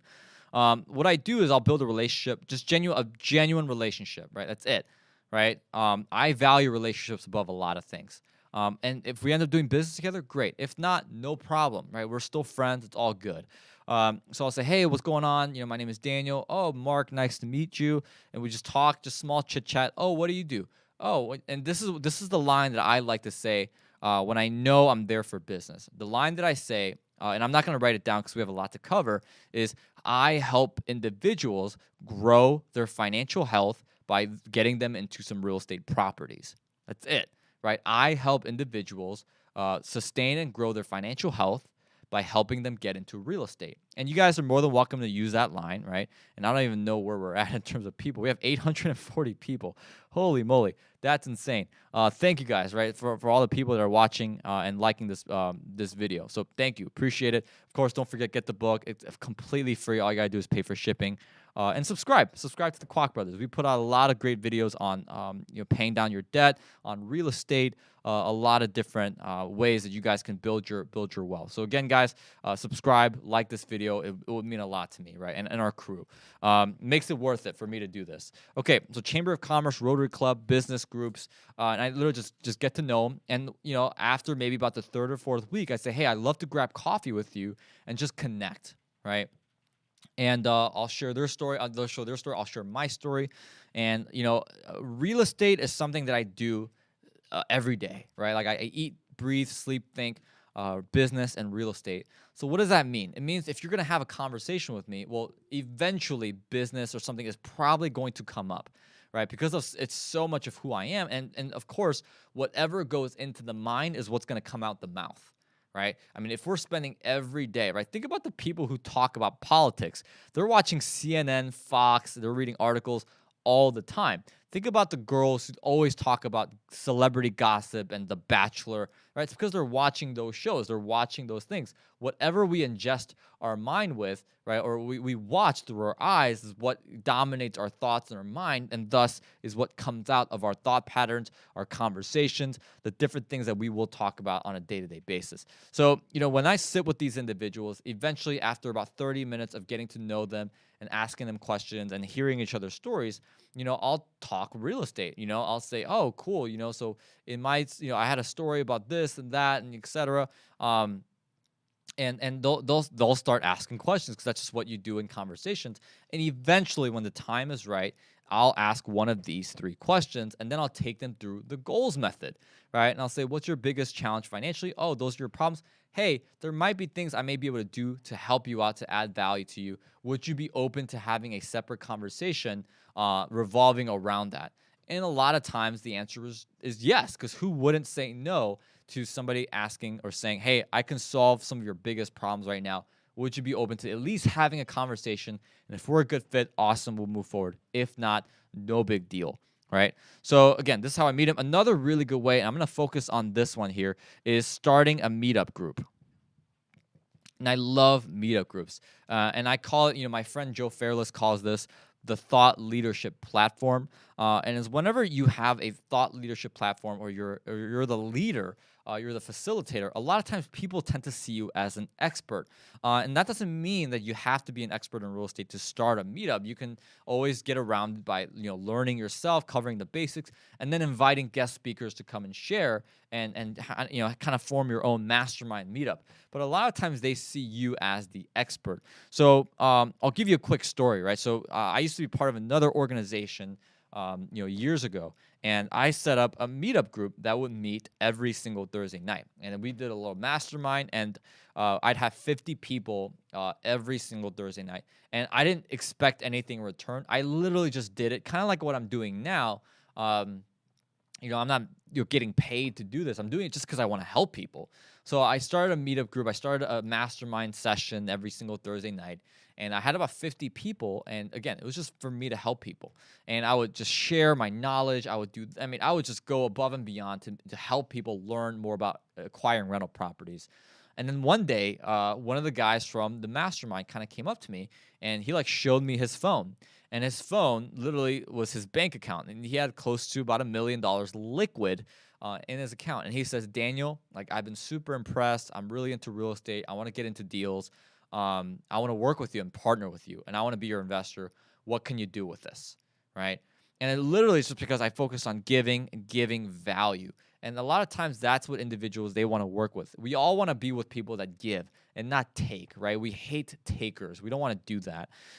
So one of the ways I've been able to kind of create a pool of potential investors, or at least meet connectors or network with people at the very least, is creating a meetup group. And it could be very simple. You don't have to do it at a hotel or anything like that. I mean, I do mine at my local church, right? My church is very gracious enough to allow me to use a room to run a meetup group. So I do it every Tuesday night in Naperville, Illinois. And again, if you want to attend, email us at info@thekwakbrothers.com, and we'd be more than happy to get you information and get you on the mailing list. So obviously, due to the pandemic, we're not able to have meetups currently, but I believe around July and August at the latest, we will be restarting the meetup. And if you're local here in the north part of Illinois, I'd love to see you face to face, right? And you guys can learn from me face to face as well. And I'll just shake your hand and give you a hug, right? So meetup, right? So you can do any location, whether it's a church,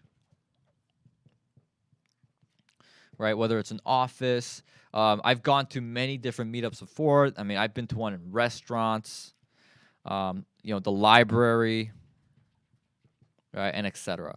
Now, here's how I like to structure my meetup. So the first 10 minutes, I like to have what's kind of known as a warm-up session, right? And after the warm-up, I'll have about 20, well, let's be real, I do 30, right? I do about 30 minutes of training, right? And again, you don't want to give too much. I don't like meetups where it's very dominated by one person. I want people to interact, because the more people interact and speak up, the more they can share about themselves. And the more they share about themselves, the more we're able to grow together, right? And that's the neat part. That's what we're really, at the end of the day, what we're really trying to do. And then after that, I'll do about 30 minutes of what I call the chair exercise. Now, let me share with you guys this chair exercise, because it's a great way to kind of break the ice in terms of allowing people to share what their biggest problems are. What the chair exercise is very simple. I have one person that sits on a chair, right? No surprise there. And the person that's sitting on the chair is asked the question, hey, what is the number one problem you need help solved right now? And they have 2 minutes to pretty much pitch or share who they are and what they're trying to accomplish and what their goals are. They have 2 minutes, right? And it's very important for you as a moderator, as the facilitator of the meetup, to make sure you're very strict, because let's be real, people can go off on a tangent. They can start talking about things that don't matter, right? They start talking about personal stuff. You don't want that, right? So the first 2 minutes is to pitch and share. And then the 2 minutes after that, right? I'm going to, let's just do that. And the 2 minutes after that, so 2 minutes, pitch, share. And then 2 minutes after that, it's an opportunity for people to ask clarifying questions. So it's people asking, hey, what did you mean when you're doing this? Who do you specifically need? What what do you, et cetera, right? I mean, I think you guys kind of get the point. And then the final 3 minutes, right? And again, I say 3 hesitantly because this thing could range between 10 to 15 minutes, depending on who's on the chair, right? And for 3, so I'm just gonna put 3 to 5 minutes. It's feedback. So that's when the individuals in the room offered feedback or potential connections. Now, what this does is it does amazing stuff for the individual that's on the chair. It's providing them immense amount of value, but at the same time, it also does things socially to the group. It now opens individuals up to ask questions and give value, or creating an environment where giving is the norm, right? So with the 30-minute chair exercise, you should be able to get through 2 or 3 people.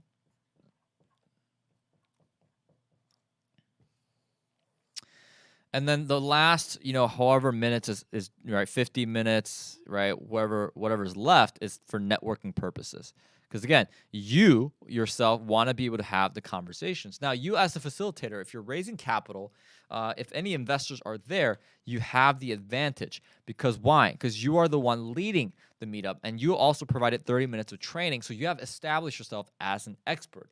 Which, of course, guys, if we're using and utilizing the goals method, it's very important for you guys to be seen as an expert. Because, well, if we don't see our doctor as a medical expert, are we going to take their advice? No, absolutely not. So again, it's very important for you to use the goals method, use the 30-minute training, as to establish yourself as an expert, to be able to raise capital and build very key relationships. So again, guys, if you want to see the full picture of the 4 strategy, order the book. The book is right here. This is exactly what it looks like. It might be a lighter shade of blue, and it might be a little smaller. We printed different sizes, but it's 292 pages of free content, guys, on how I went from 0 to 75 units in 1 year. I'm super excited because this book has case studies. It's got stories. It's got lessons. It's got strategies, techniques. I mean, I put in conversational techniques in there that I use in my negotiations, and everything's in there, how I raise capital. A lot of great stuff is in there. So I'm going to go ahead and turn it to Sam to talk about property management. Let's do a 10-minute break. So Sam's shouting to me. We're going to do a 10-minute break. We're going to do a little bit of an intermission. I'm going to erase this board. So go ahead, guys, use the bathroom, get a drink, get a snack, come back in 10 minutes because we're going to talk about, in my opinion, one of the most important parts of real estate. It's not enough for you to acquire it. Now you got to keep it, maintain it, and now cash flow it. So again, guys, thank you guys so much. I mean, this means the world to me. I seriously, when I say I love you guys, I really do, right? I mean, I'm doing this because I love you guys. So thank you guys. Get the book. The best thing you could do for me in return is to get it, implement it, and create some success for your own.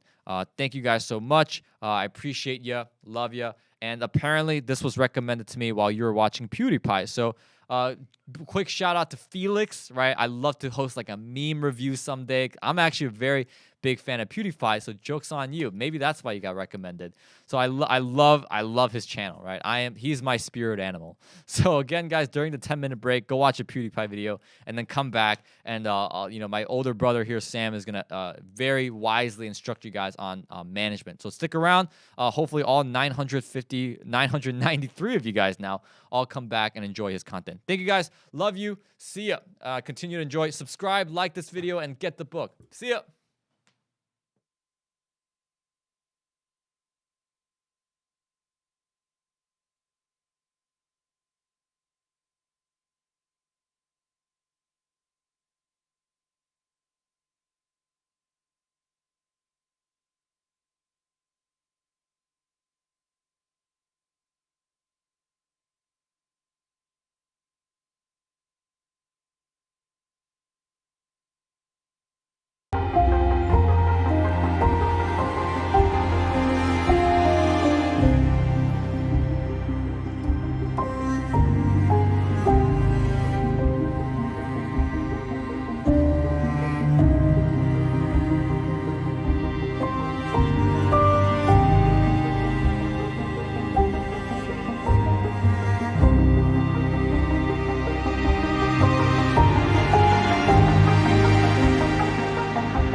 Searching for music for your next video? Then you need to check out Artlist. With amazing new music added daily and one simple license that covers everything. Artlist is the music licensing platform for all creators.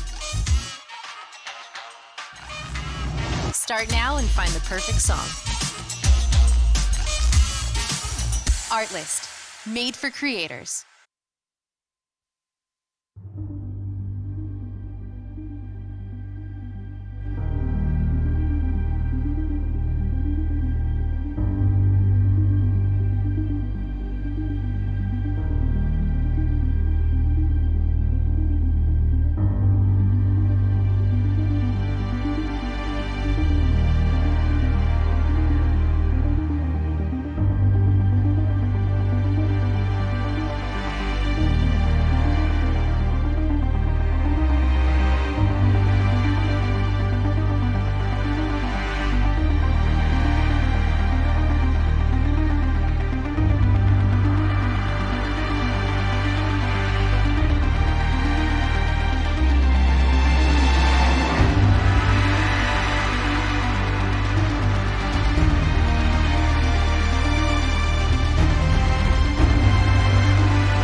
Looking for the best music for your videos? Then you should check out Artlist.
All right, everybody, welcome back to the 3-hour special training. And for those who don't know, my name is Sam Kwak. I'm the other half of the Kwak brothers. Welcome back to the training. Daniel has left for the day, so I'll be taking over for the rest of the training. We got about 45 minutes left on the clock here, so let's go ahead and cover the C and the E for the 4 strategies. So just kind of recap, what is this 4 strategy, right? The kind of this background story, how I came up with the name. By the way, I'm a huge Star Wars fan, right? Shout out to all my Star Wars fans out there, but we all know, strategies like the bird strategy, right? And I'm thinking here, what is a better strategy that we can come up with that obviously doesn't involve in any cash or using any credit and pretty much goes from the start to finish when it comes to buying rental properties without using your own money or credit. So just kind of recap for everybody, the F stands for finding the deals, right? Finding the deals, okay? O stands for owner finance it, right? This is the whole concept of being able to acquire property, financing properties without having to go through a bank and getting bank financing. R stands for raise the capital, right? Raise the capital, and this might mean you go find someone who has the funds, who's got the capital, and you partner with them, and that's how you fund your deals. Now, I'm going to go and talk about C, the cash flow it. This is probably the most important part after the fact that you found the deal, right? Because you could have the world's best deal in the world, right? You could have the world's best profitable cash flowing rental property, but if you don't manage it properly, there's a pretty high chance that you can probably go negative, right? You're going to lose money. And then last thing we're going to talk about is expanding your empire. Okay, this is all about scaling, right? How to make your business bigger and more profitable? How do you buy more rental properties without losing your butt, right? Because the more properties you buy, right, you have to manage more tenants, or you have to manage more stuff in your business. So we're gonna go and highlight C and E because Daniel talked about FOR. F, we talked about Daniel calling for rent signs, and he kind of give you a little bit of script. By the way, everything that we're talking about here is in the book, right? If you guys are looking at the whiteboard. This is the book, right? In the book, we talk about the 4 strategy as a whole. So F is all about how to find the deals, right? Not only do we talk about calling for rent signs, we also talk about building relationships with real estate brokers and property managers. We also talk about leveraging relationships, right? I'm trying to find a page, guys. So there we go, finding the deal. So chapter 8 is dedicated to about finding the deals, right? We got calling for rent size, building a relationship with local property manager, hosting a meetup. This is probably where we actually find most of our deals and capital, right? We get people coming into our meetups with a ton of cash, and then they want to invest. So that's finding the deal, right? Owner financing, Daniel talks about in the chapter. There we go, owner financing. We talk about how to negotiate, right? What questions to ask. No need to go through the banks, right? So there's a favorite page of mine here that Daniel does a really cool thing. Looking for that. Actually, it's more over this way. There it is. So this is like my favorite thing on the 4 strategy. The owner financing chapter talks about like drawing the comparison between cash offer and going with owner financing. Right? Raising capital. This is probably a lot of people, you guys watching this, your struggle, right? Not having money to buy real estate. We're going to show you how to find the money, which is pretty cool. All right, let's go and talk about cash flow. Cash flow. This is all about property management. And this has to start with the conversation of do I hire a property manager, or do I manage your own? If it was 30 years ago, 20 years ago, I would have easily said, hey, go hire somebody to do it. But luckily, because of our new technology, right, software, artificial intelligence, it's actually becoming a lot easier to manage on your own and automate most of your day-to-day. So I actually in the book give you all my process, and I'll highlight some of the processes as much as I can. So if you want to manage your own instead of hiring a property manager, you got to take consideration of how much time it's going to involve, right? There's always an opportunity cost, because if you hire a property manager, let's for example, let's say you have $1,000 a month in gross rent, right? And typically, property managers would charge you anywhere between 8 to 10%. Okay. Not only that, they'll charge, and this is the base fee, right? This is not, and I'll talk about other fees that are often involved with hiring a property manager, but that's the first set of fees you got to pay. The second set of fees is you got to pay what's called a placement fee. And not all property managers charge this, but it's common practice right now that 50 to 100% of the first month's rent, the property managers will charge it.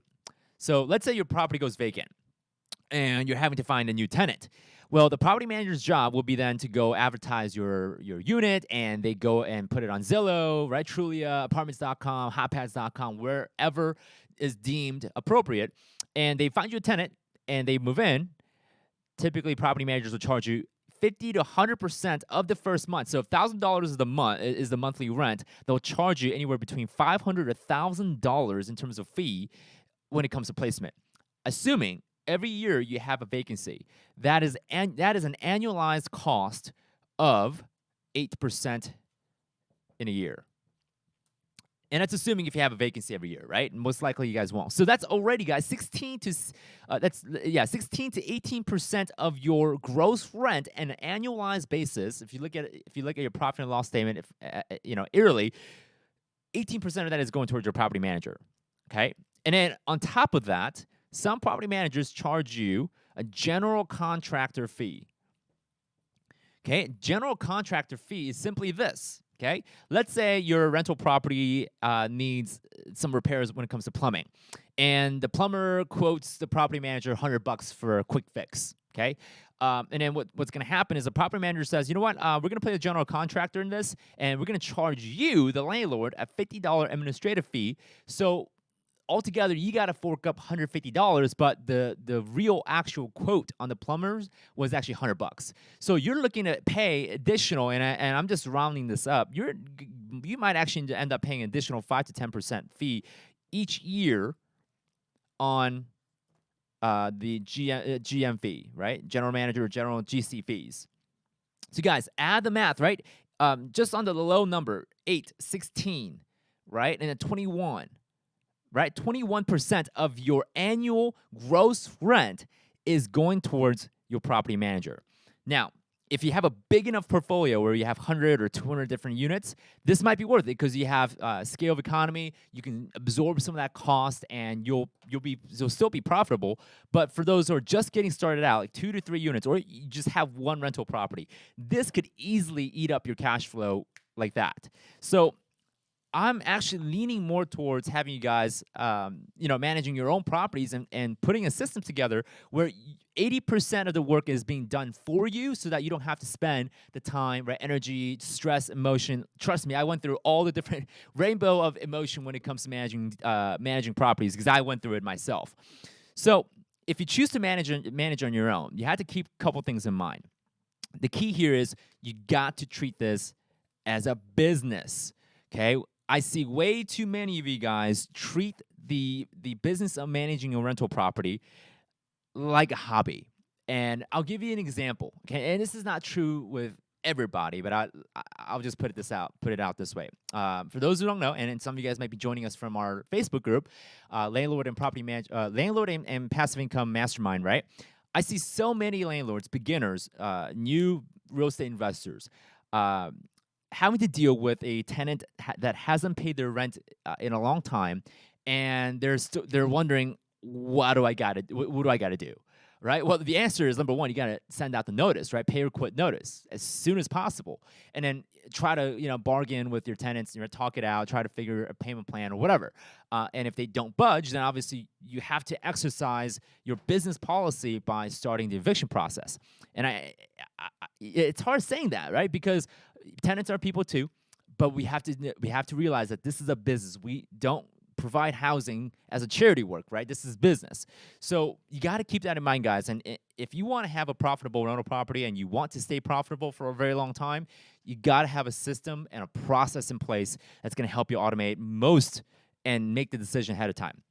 Okay, so let's go and talk about what I talk about in the book. I have a whole chapter dedicated to property management. I can see that I bookmarked it here. Right, there we go, right? So the first thing I talked about was hire your own property manager, or hire a property manager, or don't hire a property manager. But let's go and assume that you're choosing to manage this on your own. The next thing I talk about is assembling your team. And I get pretty concise and detailed here. But before you close on your first deal, or you go buy your first rental property, have a Rolodex, right? That's an old word. Rolodex of people that are going to be in your team. So number one, you're going to have your contractors, right? This includes handyman or handy woman, right? Or woman, okay? This includes your plumber, right? Your painting crew. A lot of times painters like to double as drywall people, guys that repair drywalls. Guys and gals, okay? And you want, obviously, you want your landscapers, someone to come in and do the lawn and landscaping. You want to have someone that does electric work, okay? And electric work, guys, this is no joke. You want to make sure you do electric right, because probably the number one cause of fire if you don't do electric right. Okay. Obviously, you need your attorneys, right? Both for closing the deal and also someone who can come up with the draft for your lease. And here's a little tidbit: don't go and download free templates. Okay.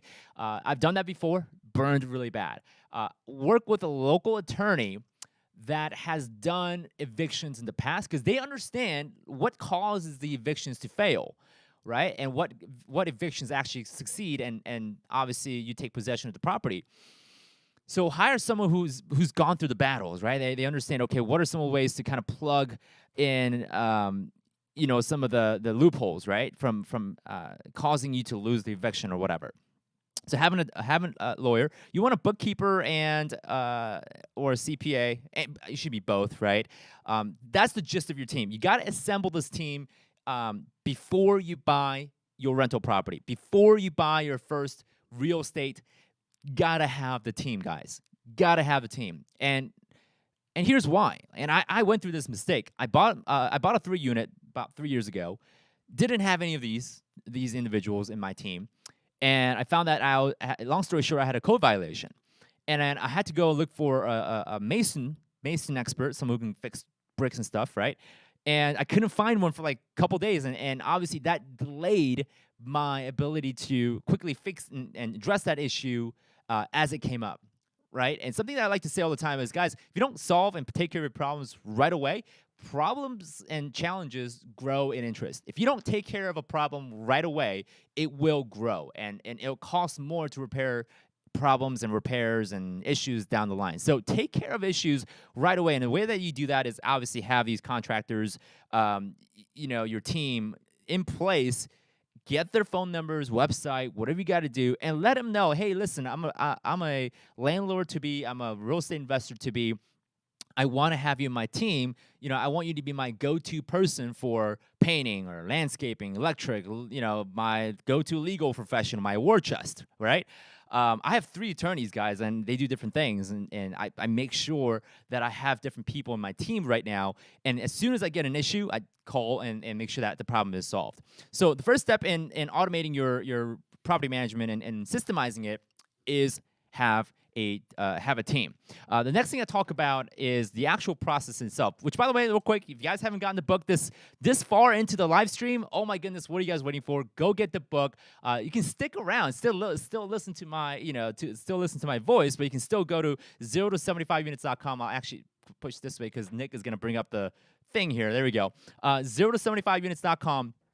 Go and get this book. It's free. The only thing you have to do is pay for shipping. We'll get this out to you guys ASAP. Our shipping and fulfillment team is on standby. So you guys go get the book, $9.95, and you can also upgrade the book with the audio book for $9.95 as well. So definitely go and get the book. Ships out within around 7 to 10 days. If you get the audio book, you'll get to download it and listen to it instantly. So you can listen to it tonight while you go to sleep. Okay, so here's some processes I want to talk about, and this is huge, and I'll kind of embed some laws and tactics along the way. And keep in mind, guys, and just a disclosure, I am not an attorney, I'm not a CPA, I'm not a financial expert. The only designation I have is I am a certified credit counselor. That's the only certification I have, and I have a driver's license. That's pretty much it. So here's number one process, and I'll start with the property, assuming that it's vacant. Right, I'm gonna show you my artistic ability here. Okay, so this is the property, and it's vacant. There's nothing inside, clearly, right? So what happens? Well, first thing first, you got to make sure that the premise it's cleaned, right? All rubbish, garbage, get it out of the way. Do some landscaping. Okay, do some landscaping. You may need some painting, right? If the property hasn't been painted with a fresh coat of paint in the last 5 years, I'd suggest paint. You want to do carpet cleaning if you have carpet. Okay, now the process of which this needs to occur. Keep this less than 14 days. Okay, if you spend more than 14 days doing general cleaning and just cosmetic stuff, you're doing it wrong. Keep it within 14 days. I've seen some people do it within 3 days because these guys have nailed the system and the process down. They're like super efficient. But 14 days, okay? After, if you spend more than 14 days, you're not efficient. Get it down to the 14-day period, okay? Now, within the 14 days also, you want to take pictures of the interior. Now, I suggest usually 24 to 26 photos of the interior and exterior of the apartment building, okay? And this is after fact you cleaned the unit, okay? Gotta clean the unit. Trust me, you don't want to take pictures with garbage because you'll lose qualified tenants, okay? Let me quickly drink some H2O here. So 24 to 26 photos. If you're doing this yourself, if you're doing a do-it-yourself DIY photos, couple things to keep in mind. Good lighting, okay? Turn on all the lights inside of the house. Turn it all on. Open all the blinds. Oh, something just went out. That is so coincidental. I just said turn on all the lights, and that light went off. I don't know what happened there, but we'll have to look into this after the stream. Oh, it's blinking. I think the aliens are sending us signals. I'm not sure what's going on. Yeah, we'll have to figure this out. So open all shades and blinds, okay? Now it's like bothering me now. It's flashing every 5 seconds. I think Nick's gonna figure this out. Thank you, Nick. Nick's our professional when it comes to streaming. Sorry, the camera might shake a little bit. But while I'm doing that, yeah, he's still figuring this out here. But have good lighting. Open up all the shades and blinds. Oh, that's dark. Open up all the shades and blinds and make sure everything's lightened up, guys. I see so many photos on Craigslist or Zillow, like the room is dark, right? It's not good. You're gonna scare away good and qualifying tenants. That's what high quality tenants look for. Is they want to see that the property is clean, it's good lighting, right? It's brightened up. It's you want to have it in optimal condition. So good lighting, open shades. If you decide to hire a professional photographer, they'll most likely know what they're doing. But if you're doing a do-it-yourself kind of photography when it comes to listing your property, that's one thing you got to do. So Nick is still fixing the issue. I think we may have to wait until the stream to get.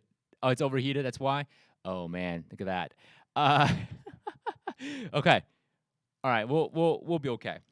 All right. The next thing is so you got to get it listed on. So first 14 days, you're spending it on cleaning and getting photos done, right? Clean and photo. The next 14 days, right? Because between the I should probably put this right here. Right here is when you're going to list the unit for rent, okay?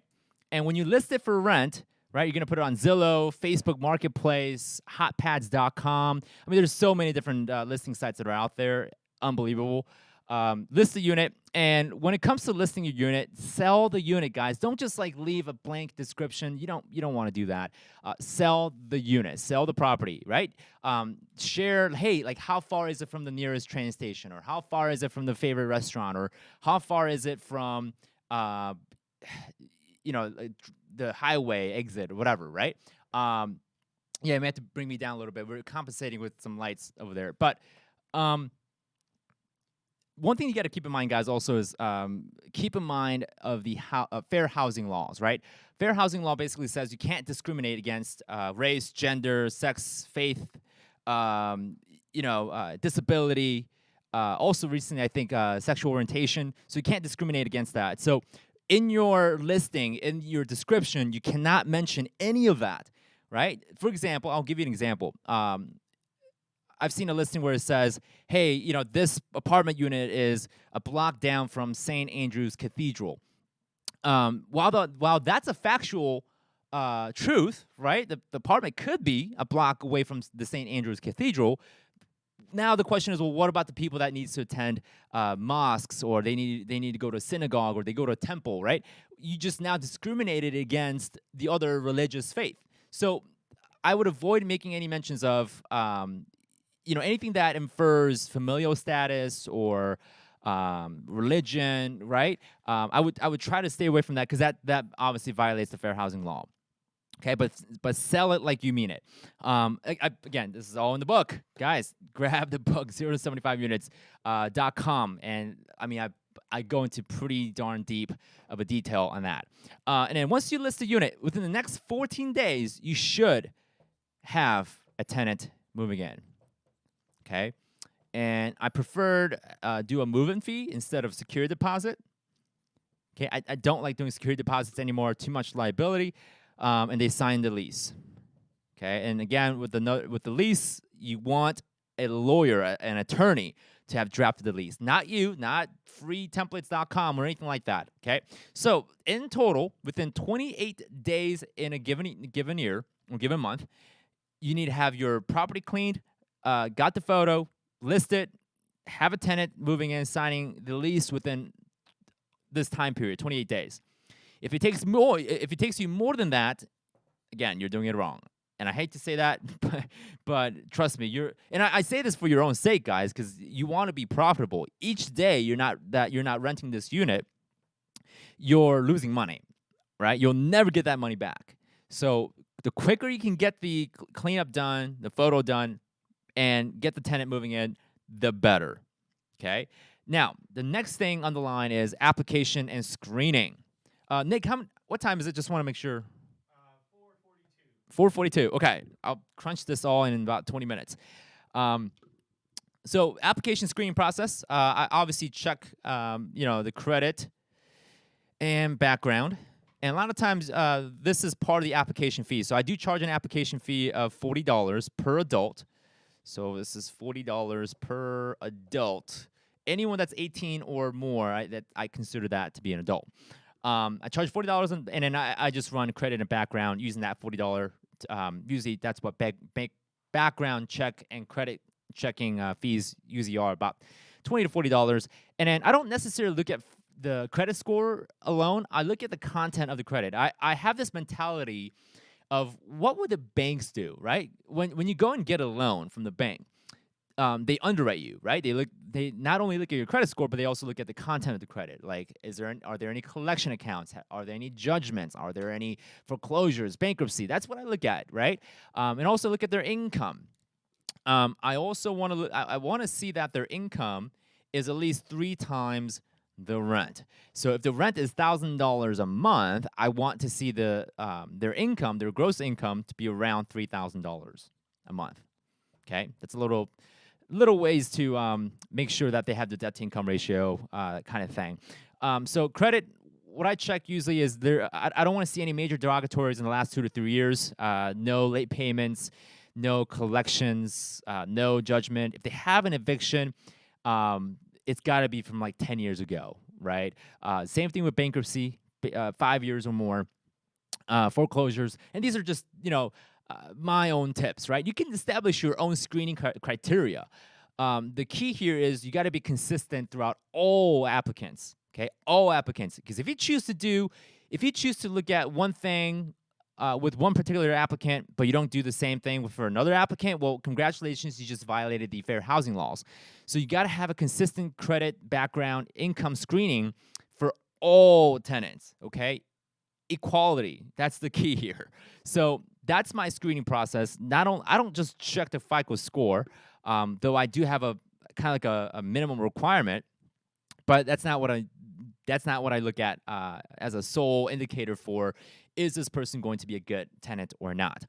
Same thing with the background check. I don't want to see any major crime in the last 3 years. Okay, that includes theft, burglary, burglary, that's the correct word. My goodness. I don't want to see vandalism, right? I don't want to see any of that, okay? For the last 3 years. If they could also prove that they're on a correctional path, that's better. That gives me obviously indications that this person obviously is trying to get back on, in terms of recovery and readjusting to the society. Okay, so that's my basic screening process. Again, I'll give you the whole entire formula in my book, 0 to 75 units. There it is. Okay.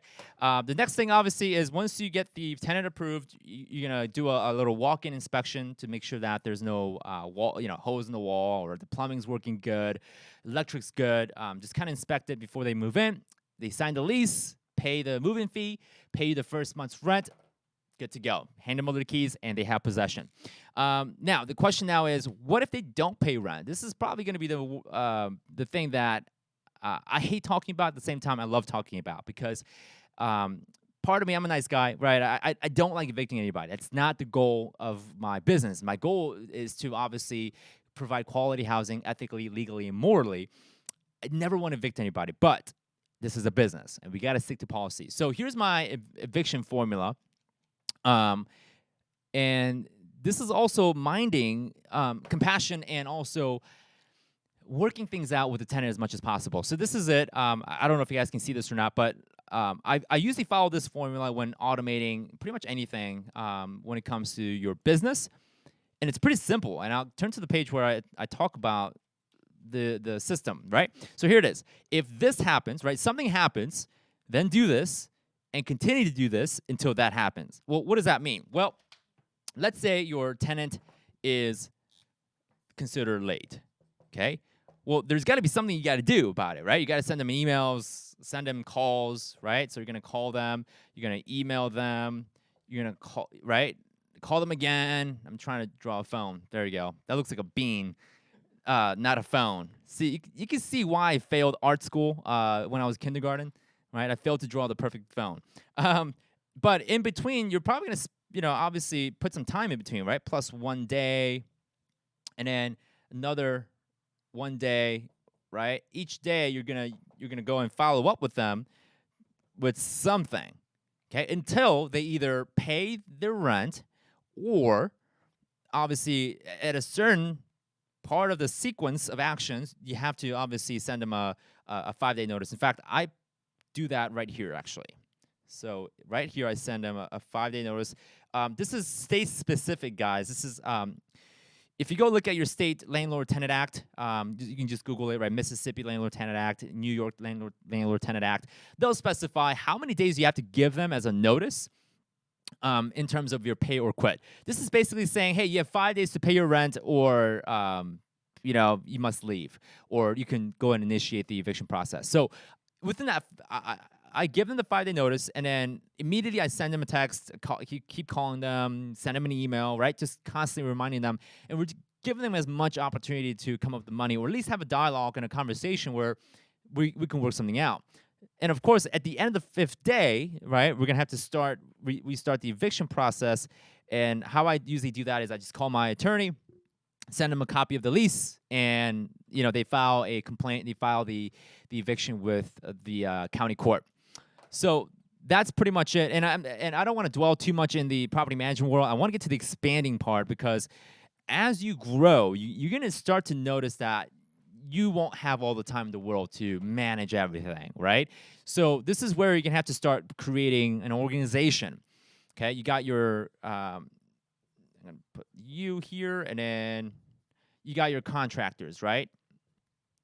And you got your legal and accounting team.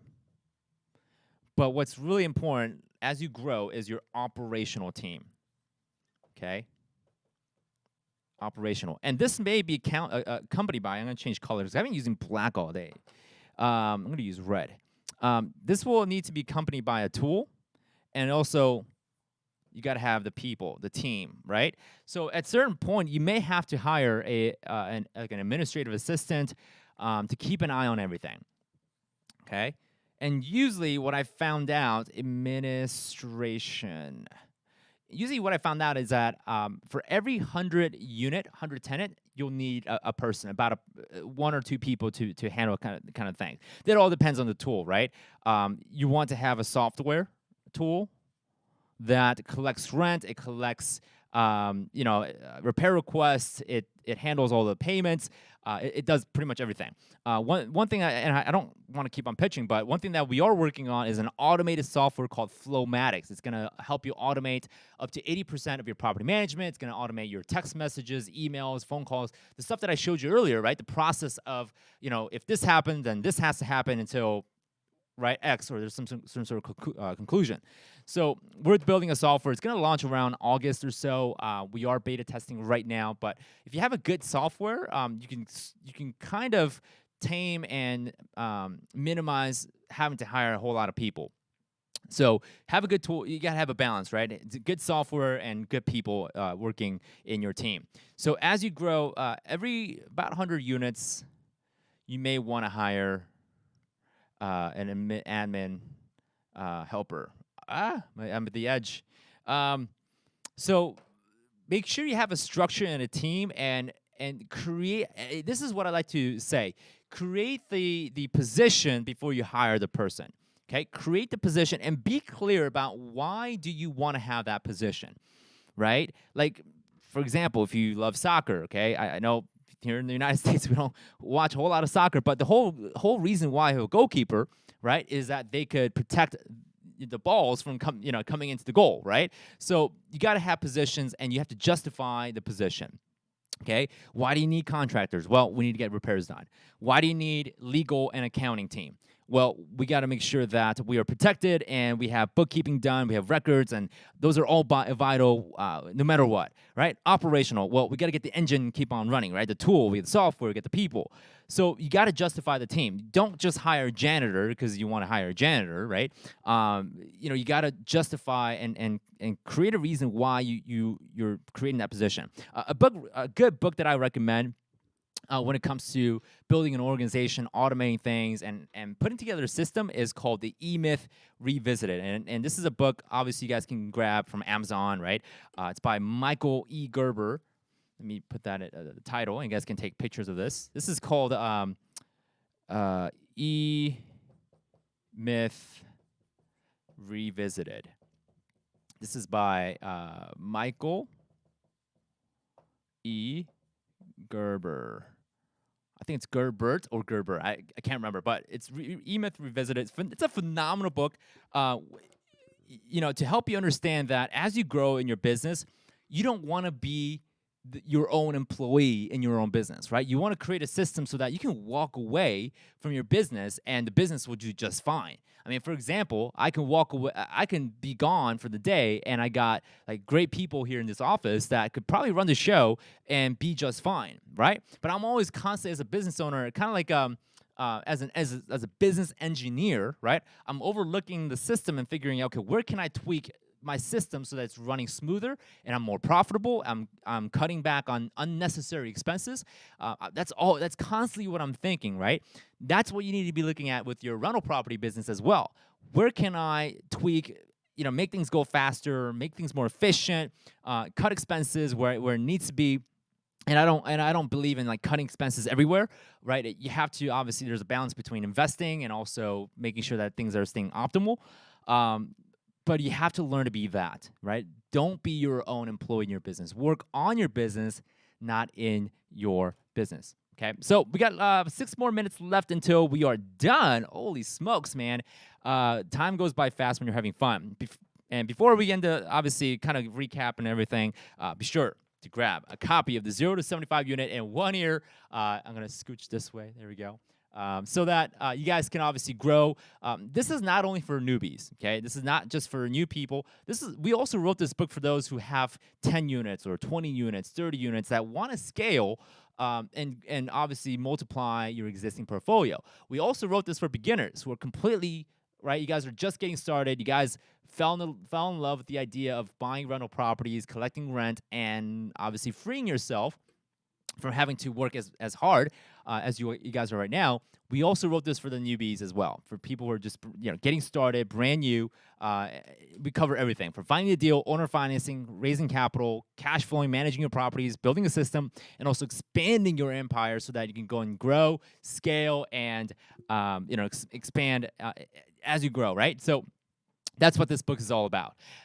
So with that being said, Let me actually look at questions. I haven't done that in the whole entire segment of this. So let me go look at what we got going on here. So let's see here. Look at that. Okay. Book for free. Yes, the book is free, but we just have you guys pay the shipping. The shipping's $9.95. It costs us obviously print and ship everything. So the book is on us. Just pay the shipping and you should be good. Okay. Did you guys did this teach in the 3 hours, or is this 3 hours of marketing pay? Oh, thank you. Well, that's obviously sarcasm. I don't know, guys. We do our best to obviously teach you as much as possible. Yes, we pepper in some pitches here and there because this part of it is we're launching our book today. But the last 3 hours we've covered a lot of topics. I don't know about you guys looking at this, but we've done a pretty substantial amount of teaching, and I won't defend that. I tried buying the book 2 different credit cards. It said both credit cards expire, but they're not. Just an FYI because it might be happening to others. Yeah, we'll have to look at that, and we'll fix the issue and we'll send out an email. I gotta go through obviously our PewDiePie people. What's up, PewDiePie people? Those, our PewDiePie fans here watching this. Awesome. By the way, for those who are brand new, you guys are wondering what the heck is going on here, right? This channel is dedicated to helping you guys buy rental properties, real estate, growing your wealth, paying off debt, right? Everything that has to do with helping you guys becoming more financially wealthier, legally, morally, ethically. So if you guys want to subscribe to your channel, this is it, right? This is gonna help. We're gonna help you guys grow your financial wealth, financial territory. That's what this is all about. Let's see here. Freaking pricey for a credit check. Actually, $40 is not bad considering that you get both background check, like their criminal records, and their all three bureaus. Usually, sometimes they'll do only one bureau. I prefer to see all three. Experian, TransUnion, Equifax. I want to see all three bureaus. Sometimes some accounts report on one bureau, some don't. That's why I want to be able to go through it, right? We were watching good stuff. Thank you, Noel. I appreciate that. I love you too.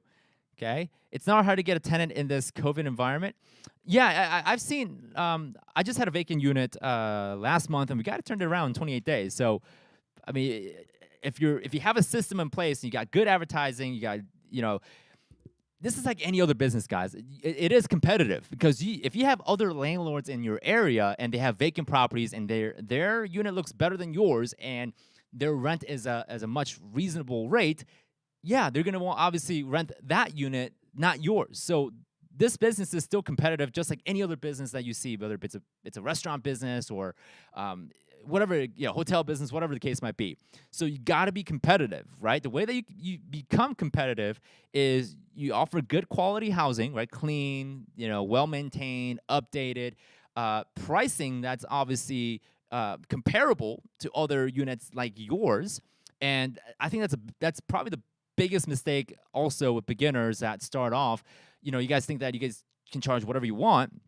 You have to also charge the rent according to the comps, right? You want to look at what other rental units are being charged and what rental units are actually successfully being rented, right? You want to look at that. So this is a business like everything else, right? Russell Davis is asking, will there be a replay? Yes, this will stay in the world of internet forever, along with the PewDiePie fans that have commented. So for all my PewDiePie fans commenting, yes, you guys are here forever. Okay, came from PewDiePie video. Yeah, cool. Now I'm a real estate guy. Awesome. Oh, that's Nick. Okay. Sam, thank you for sharing and helping. Absolutely appreciate you. Yes, this will stay up forever. Let's see. No idea what's going on, but love it. Awesome. Let's keep on going and see if there's any other question. Saul Goodman saying, we're in a recession and you want to make videos on buying properties. Okay, Boomer. Well, hey, here's what I have to say. If you are, as a real estate investor, I believe that an educated investor knows how to buy properties pretty much at any market. Doesn't matter if the market's going up, going down, going sideways. An educated investor knows how to make money in any market cycle, period. In fact, recession is when you should be buying properties. You should be buying properties pennies on the dollar. If a $100,000 property yesterday is now $20,000, why would you not buy five of it, right? Because guys, the prices are on discount. You guys have to understand that you don't buy when it's freaking high. You buy it when the property is low. It's on a discounted rate, right? So for crying out loud, my goodness, I got to preach. All right. Okay. So it is 5 o'clock, guys. Love and appreciate all of you guys for joining us in the last 3 hours. I know we had a little bit of technical difficulties towards the beginning. We're still new at this whole live thing here, so I appreciate you guys understanding as well as being graceful about all this. But I had fun explaining how to manage your properties. I know we didn't get to the details, but give you a little bit of gist. If you guys, obviously, again, for like the 80th time throughout the stream, definitely go get the book if you guys are wanting to grow and start buying rental properties to grow your income. I truly, truly, truly believe that this is the fastest, buying rental properties is the fastest way in the United States to become a millionaire. I mean, if you don't want to be a millionaire, that's fine. You don't have to buy $1 million worth of real estate. But for those who want to do, for those who want to be able to spend more time with your family, be able to spend more time traveling, being free, right? Not having to have a job or, being able to stay in control of your finances.